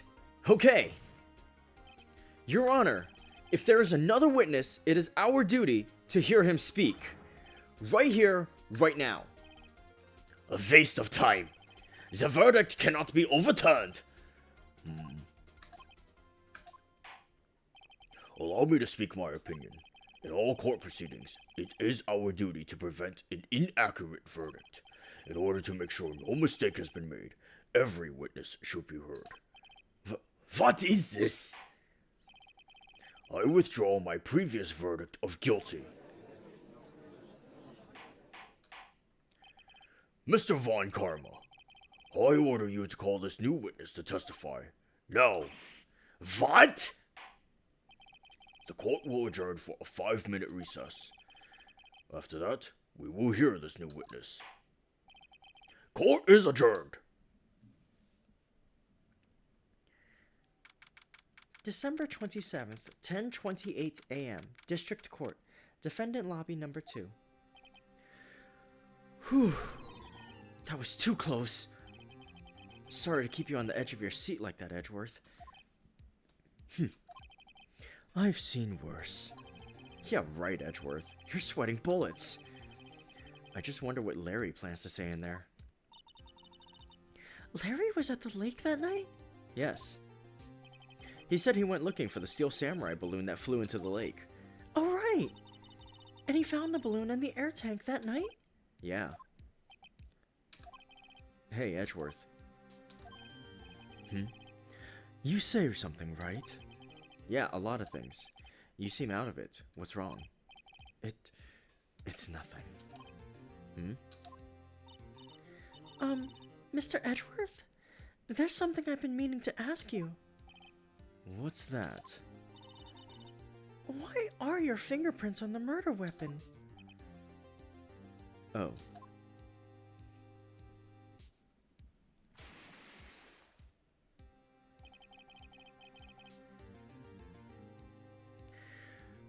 When he fell into the lake, I went into a daze.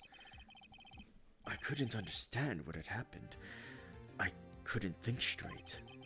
Then I saw the pistol lying on the floor of the boat, in front of me. I picked it up without thinking. I didn't have a reason, really. I see. Right? Yeah? This might be our chance. Our chance? Von Karma has only ever run perfect trials. Perfect trials? Perfectly prepared witnesses. Perfectly complete evidence. That's the secret to his success. This is the first time he's ever had to deal with something unexpected.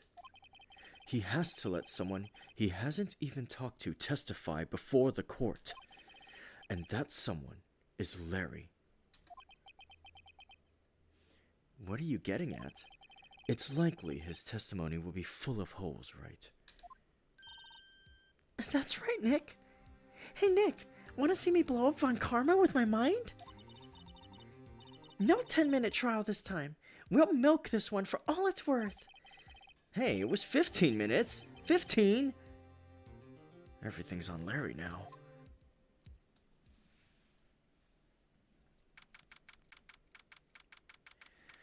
December 27th, 10:35 a.m. District Court, courtroom number 3. Court is now back in session. Witness, please testify to the court about everything that you saw on the night of December 24th. Right. Leave it to me. Please, Larry, don't mess this one up. I hate to admit it, but you're our last chance.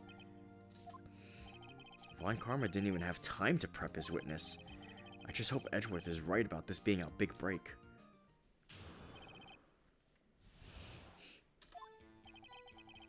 That night, I was out in a boat on the lake. I was looking for something and I found it. So I quietly slipped the boat back in at the rental shop dock. Then just as I was thinking about going home, I heard this bang. I looked out over the lake, but I didn't see a boat. So after I heard that single gunshot, I went home. That was an unusually vague testimony even for this court. In any case, Mr. Wright, you may begin your cross-examination. Yes, Your Honor. What's wrong, Nick? It's Larry. I have no idea what he's gonna say if I press him. I'm a little scared. Well, we've come this far. There's no way to go but forward, Nick.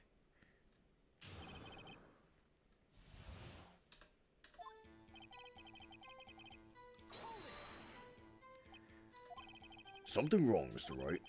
There were so many things wrong, I don't know where to begin. Oh. Well, okay. First of all, what time was it?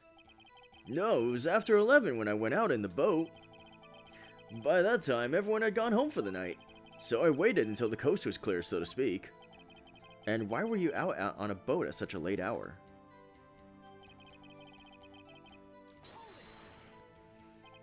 Looking for something? Yeah.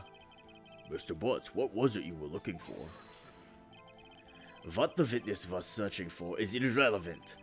Most likely he was hunting for this Gordy. That's surprisingly close to the truth in a sense. This is all irrelevant. Let's get it over with.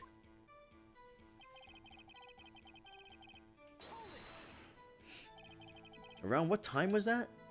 Well, let's see. I figure I was out searching for about an hour. I guess it was around 12. Yeah. You're not sure? Hey, don't give me that face. I'm not some sort of human sundial, okay? People use watches these days, Larry.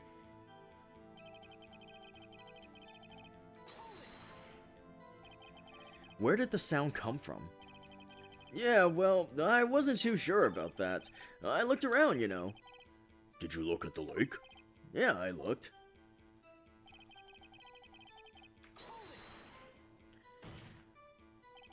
Wasn't there a boat on the lake? Order! Order! Well, Mr. Butts? Whoa, whoa! Everybody just calm down, okay? I mean, it was real foggy that night. I'm not sure whether there was a boat out there or not. Oh, okay, no problem. That's just the most important part of this case!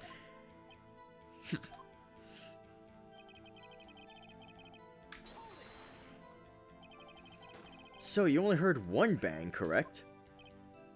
Yeah. Huh. Well, Nick? It was a pretty wishy-washy testimony, wasn't it? I guess I should just start working on the contradictions. Sorry. I wish I could be more helpful. I wish I could call my sister.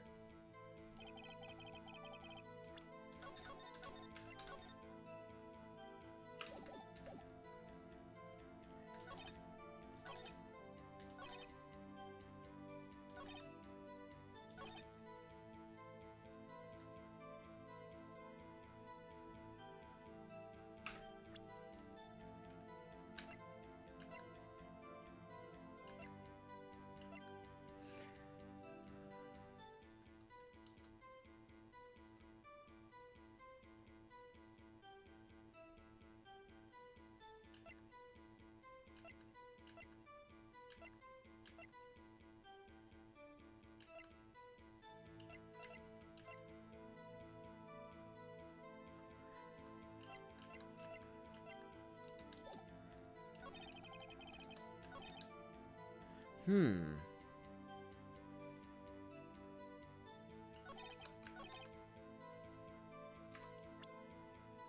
pretty sure it's this. Wait a sec, Larry. What? You only heard one bang? You're sure? That's what I said. But Miss Lotta Hart testified yesterday that she heard two bangs. And the old man just now said the same thing. They both heard two gunshots that night.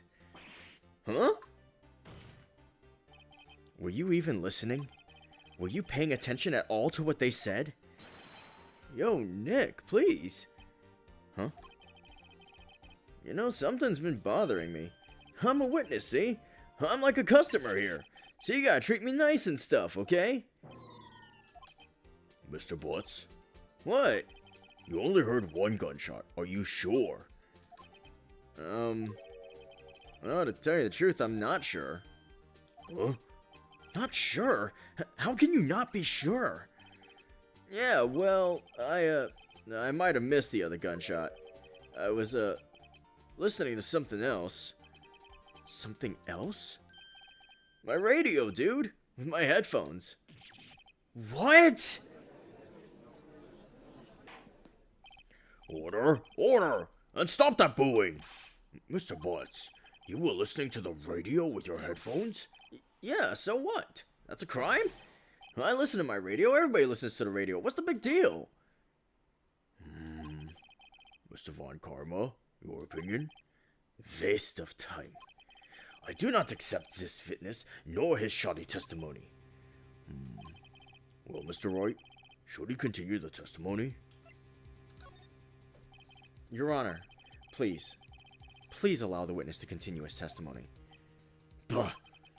Nothing is more pitiful than a lawyer who doesn't know when he's lost. Very well, Mr. Butts. Please give your testimony and be sure to include details like your radio. Right, leave it to me. I wouldn't if there were any other way out of this, believe me.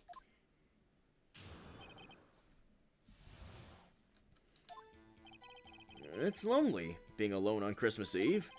That's why I was listening to an all-request show on the radio, see? I was listening to it real booming loud, like... But I'm sure I heard that gunshot.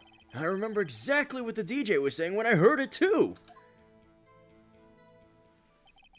You were listening to your radio at a high volume? Yeah, what's the big problem? Can't a man listen to his radio in peace?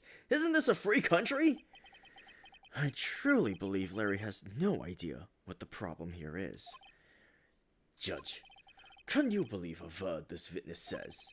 What he heard was probably nothing more than a drumbeat from the radio. True enough. True enough, it is difficult to believe this testimony. Wait, Your Honor! The witness said he remembers exactly what the DJ said when he heard the gunshot. Excuse me? DJ? An announcer. The guy who says things on the radio. Anyway, what this means is, when he heard the sound, no music was playing. The DJ only talks between songs, so he could have heard the gunshot from the lake. I'd like to cross-examine the witness, Your Honor. Very well, Mr. Wright. I can't believe I'm continuing this charade.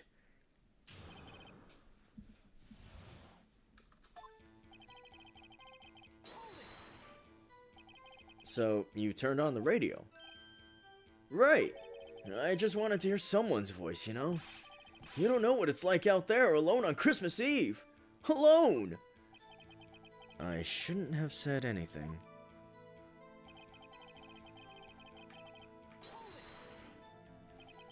Do you by any chance remember the name of the program you were listening to? This has nothing to do with the case, Your Honor. Objection sustained. The witness was listening to the radio. That's all we need to know. Tell us, Mr. Butts, how loud was your radio set to that night? Real booming loud? Yeah, you know. And you had headphones on? Yep. I wouldn't think you could hear anything going on outside at all. Can you prove that? No, of course you can't. Nah, I can't prove it. But I remember that moment real clear. I mean, while I was talking about it, it came back real clear to me, you know? What did she say? Mr. Wright, please cease these pointless questions. What possible good could knowing what a radio DJ said do us? Indeed, Mr. von Karma has a point. I'll allow the question only if you see some reason why we should care.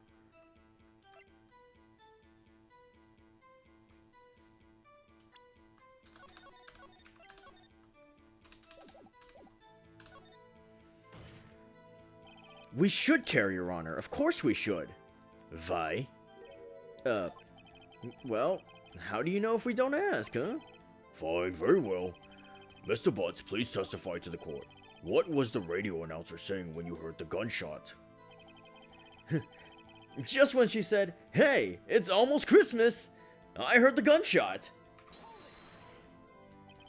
Are you sure? Of course I am. She had this real sexy voice. Maybe Von Karma was right. I'm not sure how that helped us at all. This is the most ludicrous testimony I've ever heard. But there is one gleaming ray of hope in there. I've got to press it until we get to the bottom of what happened.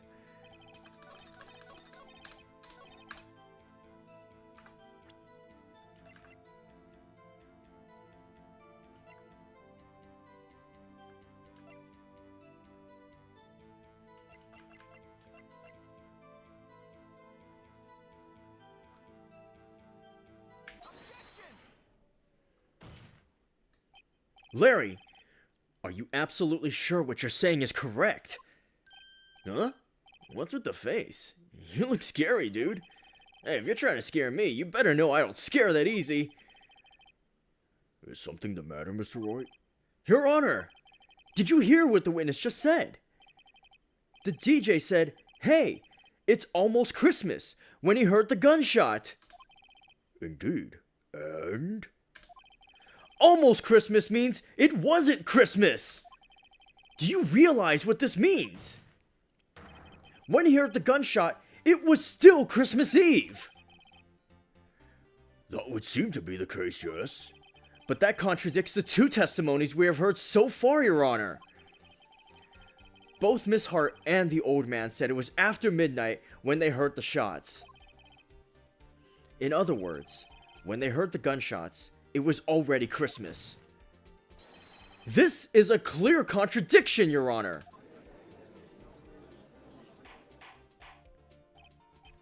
Order! Order! What does this mean? The 2 prior witnesses heard gunshots after midnight. However, this witness says he heard a gunshot before midnight. Judge, the answer is simple. The current witness is plainly mistaken. Just look at him. Suspicious. What? Well, Mr. Wright, what do you think about Mr. Butts' claim he heard the gunshot before midnight? Larry's not mistaken, Your Honor. He heard that gunshot before midnight. Intriguing. I'm assuming you have evidence for this vile claim. Show me evidence there was a gunshot before midnight. This is my evidence. The murder weapon? Something about this pistol was bothering me, Your Honor. Both of the witnesses who testified yesterday heard 2 gunshots. However, the murder weapon was fired 3 times. When then was the last shot fired? Only now have I realized the truth. The 3rd shot was the shot Larry heard just before midnight. Order! Order! I guess that would make sense out of yesterday's testimonies. Bah! You waste our time again with your empty statements.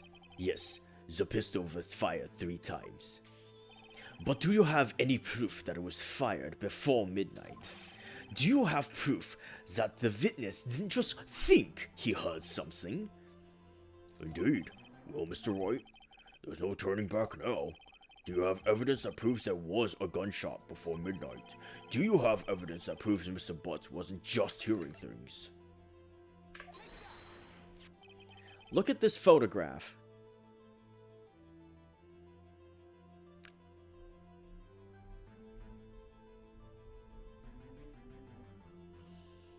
Go ahead and get it all out of your system.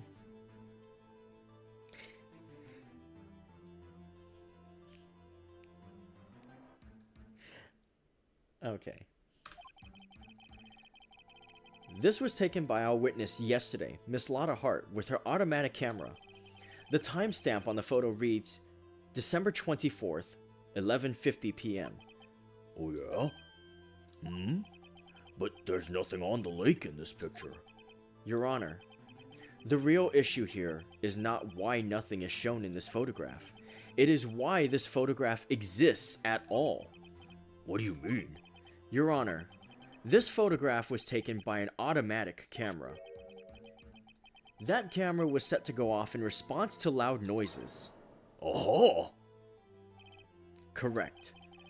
There was a loud noise on the lake at 11:50 p.m. That is why this photograph was taken. In other words, there was a gunshot at the time that Larry claims. Order! Order! That would make sense of the evidence we've seen so far. However, this leaves me wondering exactly what did happen that night on the lake. Exactly. If this is true, there were 2 sets of gunshots, separated by 25 minutes. One at 11:50, another at 15 minutes after midnight.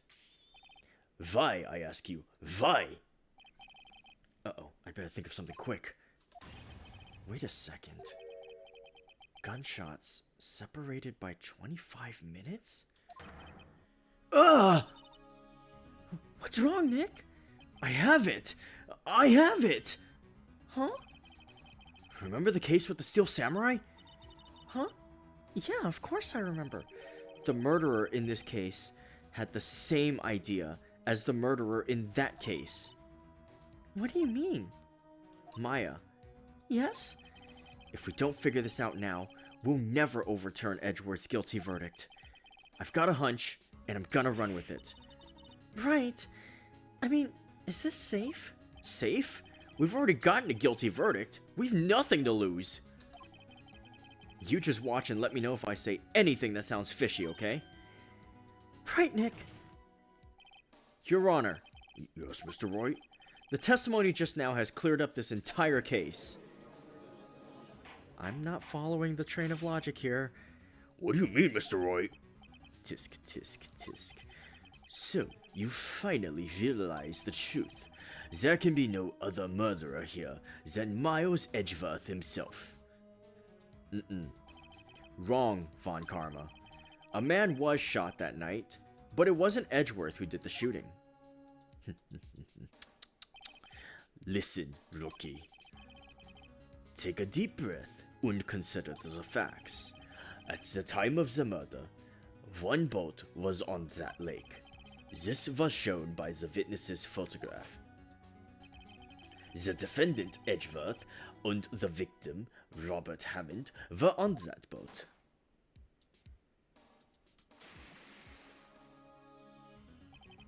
There was a gunshot fired on that boat, and Robert Hammond fell into the lake. The distance of the shooting was 1 meter. It couldn't have been suicide. Well, the guilty party has to be the other man on that boat. I admit it is hard to imagine any other possibility. Yes, but this assumes that the victim was shot at 15 minutes after midnight. What do you mean by that, Mr. Wright? We have photographic evidence of the time of the shooting. The timestamp on the photo says 0 hours 15 minutes. But Larry heard a gunshot 25 minutes before that. Robert Hammond was killed then, 25 minutes before the shot on the lake. That's the only way that Edgeworth could be innocent. Mr. Wright, are you quite mad? Explain who the two men on the boat are.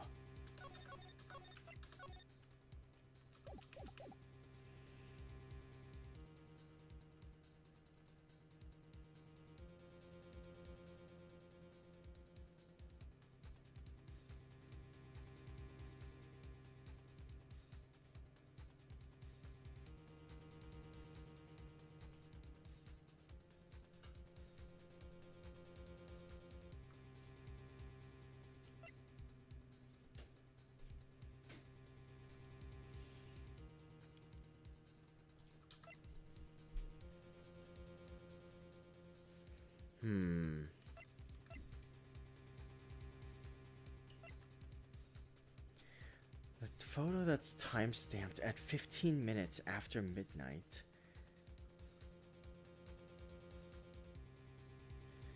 But if Hammond was killed 25 minutes prior to that, then it would have to be Edgeworth and the real killer. Because Edgeworth has to be on the boat. He says so himself. He picked up the gun on the floor of the boat. So, he's not gonna lie. He says he wasn't thinking clearly and he picked up the gun in the boat. If Hammond was already killed, then that leaves only Edgeworth and the murderer as the correct answer. When you eliminate the impossible, the only thing that when you eliminate all possibilities, the only thing that's left, etc. Of course, it was Edgeworth and the murderer. After the murderer killed Robert Hammond at 11:50, he assumed the guise of Mr. Hammond and met Edgeworth. What? Are you serious? Yes, Edgeworth won't tell us why he went to the lake that night. However, I have a hunch. That night, Robert Hammond called Edgeworth to the lake. Now, Edgeworth didn't know Robert Hammond's face that well. That's why he didn't suspect anything when the murderer took Robert Hammond's place. I'm not sure what to make of all this. Ludicrous! Mr. Wright, tell us the name of the murderer then. The murderer's name? Right, it's...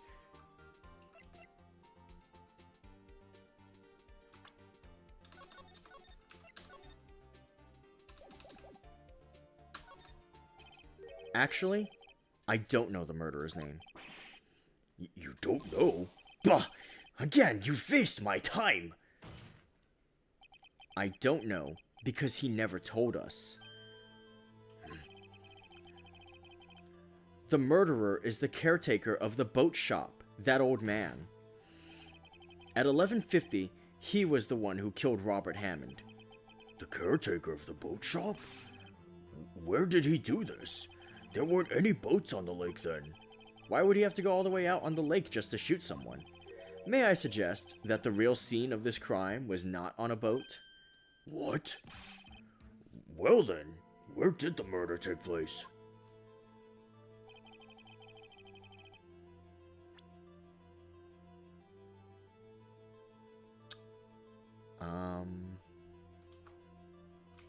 Oh crap.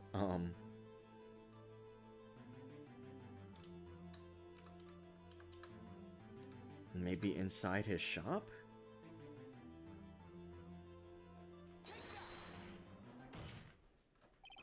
Here, of course, the boat shop, where he lives. That way he can meet with the victim without anyone seeing.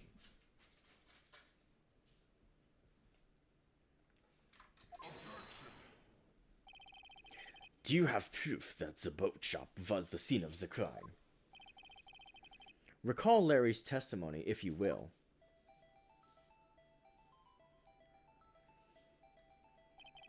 That night, he was out on the lake in a boat, searching for something. He finds it and returns the boat. Then, just as he's starting to head for home, he hears a gunshot. He heard a gunshot, Your Honor, even though he was wearing headphones at the time.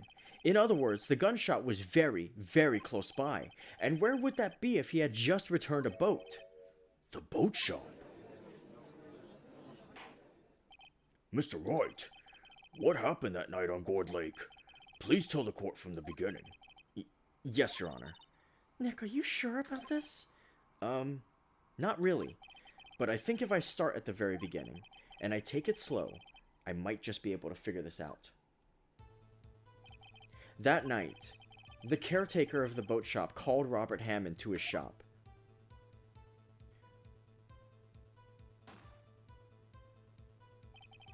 This was around 11:50. That was when the gunshot that Larry heard was fired. After that, the caretaker put on Robert Hammond's coat. He became Robert Hammond. Then he got in the boat with Edgeworth and went out into the middle of the lake. Then who fired the pistol on the boat, Mr. Wright?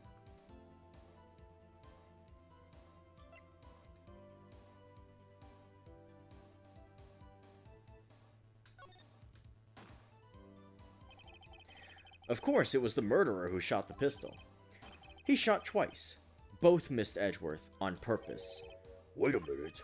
Yes? Why would he shoot twice if he didn't mean to hit anyone? Details. Know this, Mr. Wright. The moment you run out of explanations is the moment you lose. Tell us why the murderer had to fire twice.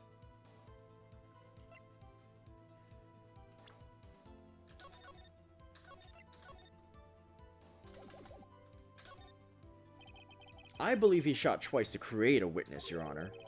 Create a witness? The murderer lifts his pistol and fires one shot.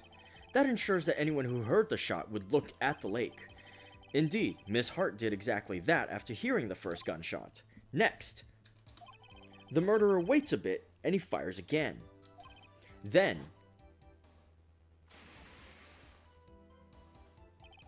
the murderer jumps from the boat himself, leaving the pistol in the boat behind him.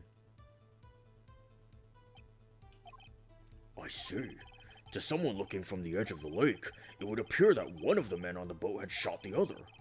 The murderer didn't know about the automatic camera, of course. That's why he shot twice to draw attention to the boat. Once you realize that, everything else falls into place. The boat shop caretaker swam back to his shop. Then he put Mr. Hammond's wet coat back on the body, and threw the body into the lake. This is what happened, Your Honor. These are the events that transpired that night on Gourd Lake.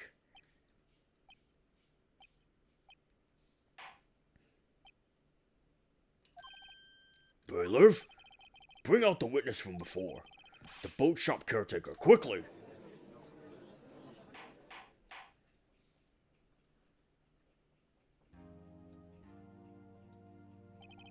Very well. While we're waiting for the caretaker, I would like to ask the defendant Miles Edgeworth a few questions. Mr. Edgeworth, please take the stand. Mr. Edgeworth, you heard what the defense has said. Yes. Well, why did you go to the lake that night? What Wright has said was mostly correct. Astonishingly so, actually. Yes.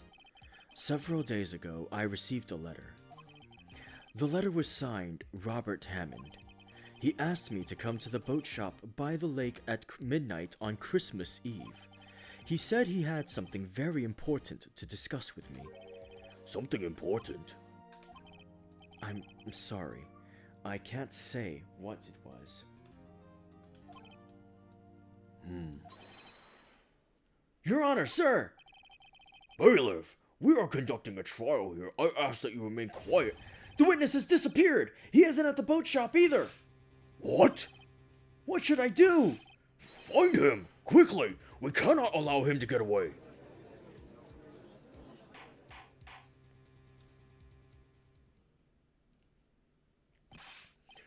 Mr. von Karma, your witness has disappeared! A search warrant has already been issued. It goes without saying that I cannot declare a verdict under these circumstances. I will extend the trial until tomorrow, the final day allowed. I request that the police department utilize all its forces to find that witness. Am I understood? One more thing. Just who is that boat shop caretaker? I think his identity has become very important to this trial. I want him, and I want to know who he is. Very well. Court is adjourned.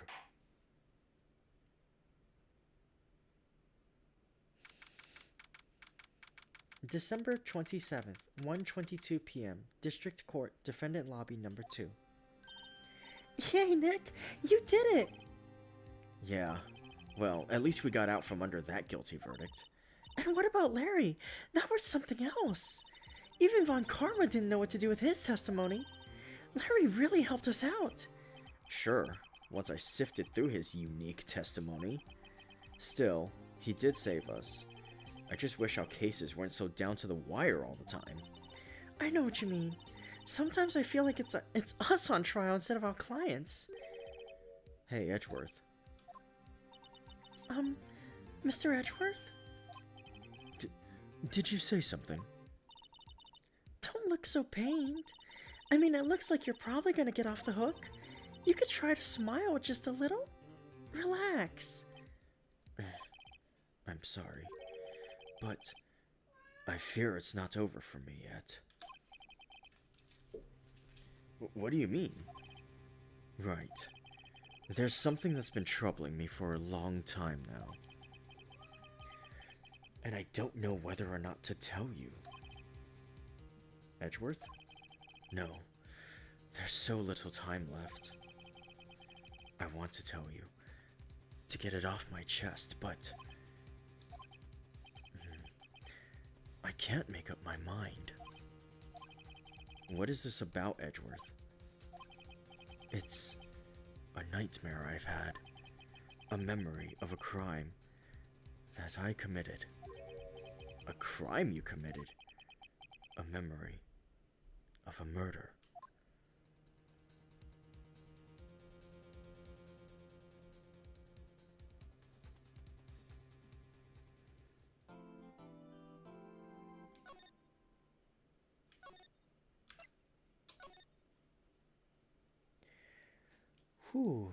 I am debating whether or not to continue from here or to save it for tomorrow's stream. Because tomorrow we're finishing it up one way or the other. I just don't know how much longer this will take. What do you guys think?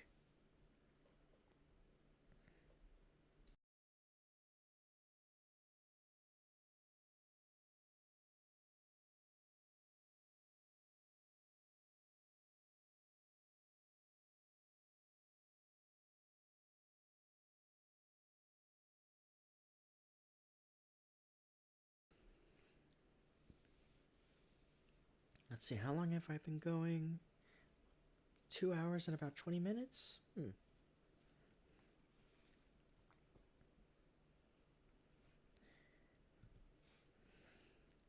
Because if I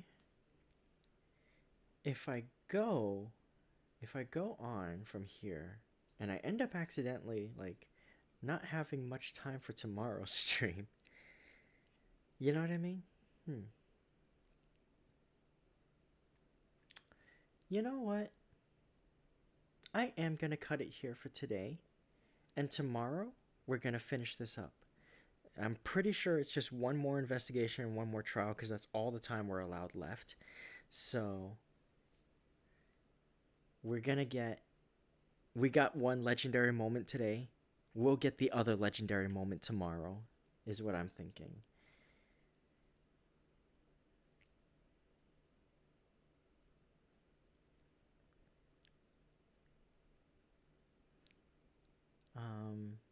Yeah, I'm gonna cut it here for today. So I want to thank you all for being here and listening in to my Ace Attorney one woman voice acting performance. I hope that you've enjoyed what you've heard so far. And of course, if you have, please make sure to like the video, comment on it, and if you haven't already, subscribe because it does help. And a couple of announcements before I go. Next week, we're going to be heading towards Valentine's. Next week is going to be Valentine's week, so I am opening myself up to suggestions. If you have any sorts of fan fan works, fan fiction that you want me to read to, celebrate the Valentine's week, then I'm opening myself up to some suggestions. Linked below in the description is my Twitter, my Blue Sky. You can just at me and send your suggestions there. Just, shout it out. Or if you look over on my channel, you'll see under the most recent posts where I posted my schedule for the week that I'm also inviting comments there to share any fan fictions that you might want me to read on stream. I will try to do a fanfic reading stream next week. Another announcement is that with for those of you who don't know what I'm talking about, I'm going to preface it a little bit real quick.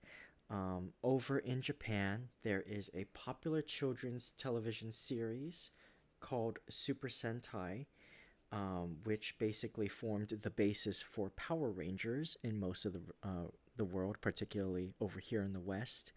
And Super Sentai is going to go off air on a hiatus.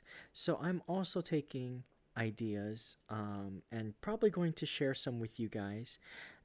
Just to let you guys know that I may be planning a sort of yapping stream in the near future where I will be rambling about that sort of stuff if you're interested. So, yeah, next week might be a little bit interesting or the week after, but yeah, just bear in mind I have some ideas for upcoming stuff. And if you also treading back to the fanfiction topic, if you have prompts and ideas for a fanfic you would like to see made into existence, I also am going to make a stream idea where I type out your fanfic ideas on stream on an archive of our own work because I have an account over there. So if you have any ideas that you would like to see me write, I will do a stream, a sort of ASMR keyboard stream, where I will be typing up your story ideas. Ray Toku time, real, not clickbait. Yeah, I've been talking on and off about doing that for like almost as long as I've been active as a streamer, so I think it's time to finally get started on that. Now that we finally have a definitive for now and to Super Sentai. I'm thinking some tier makers or maybe even a karaoke. There's ideas. I'm just spitballing them. But yeah, tomorrow we will be starting at the same time, 6:30 p.m. Pacific time, 9:30 p.m. Eastern time, and adjust as well for your area. But I will be finishing up this case on stream tomorrow. So tune in for that because you guys are in for a wild ride and a hell of a conclusion to Turnabout Goodbyes. Hope you guys have enjoyed the performance so far, and I will see you tomorrow. Until then, my wonderful Rainiacs and Langsters, please remember to make sure you eat well, stay hydrated, and of course get lots of good rest. Be kind to yourselves and be excellent to everyone, and have a radiant rest of your night. And as always, don't forget, make sure to unshrimp yourselves. Take care, everyone, and I'll see you next time. Bye bye.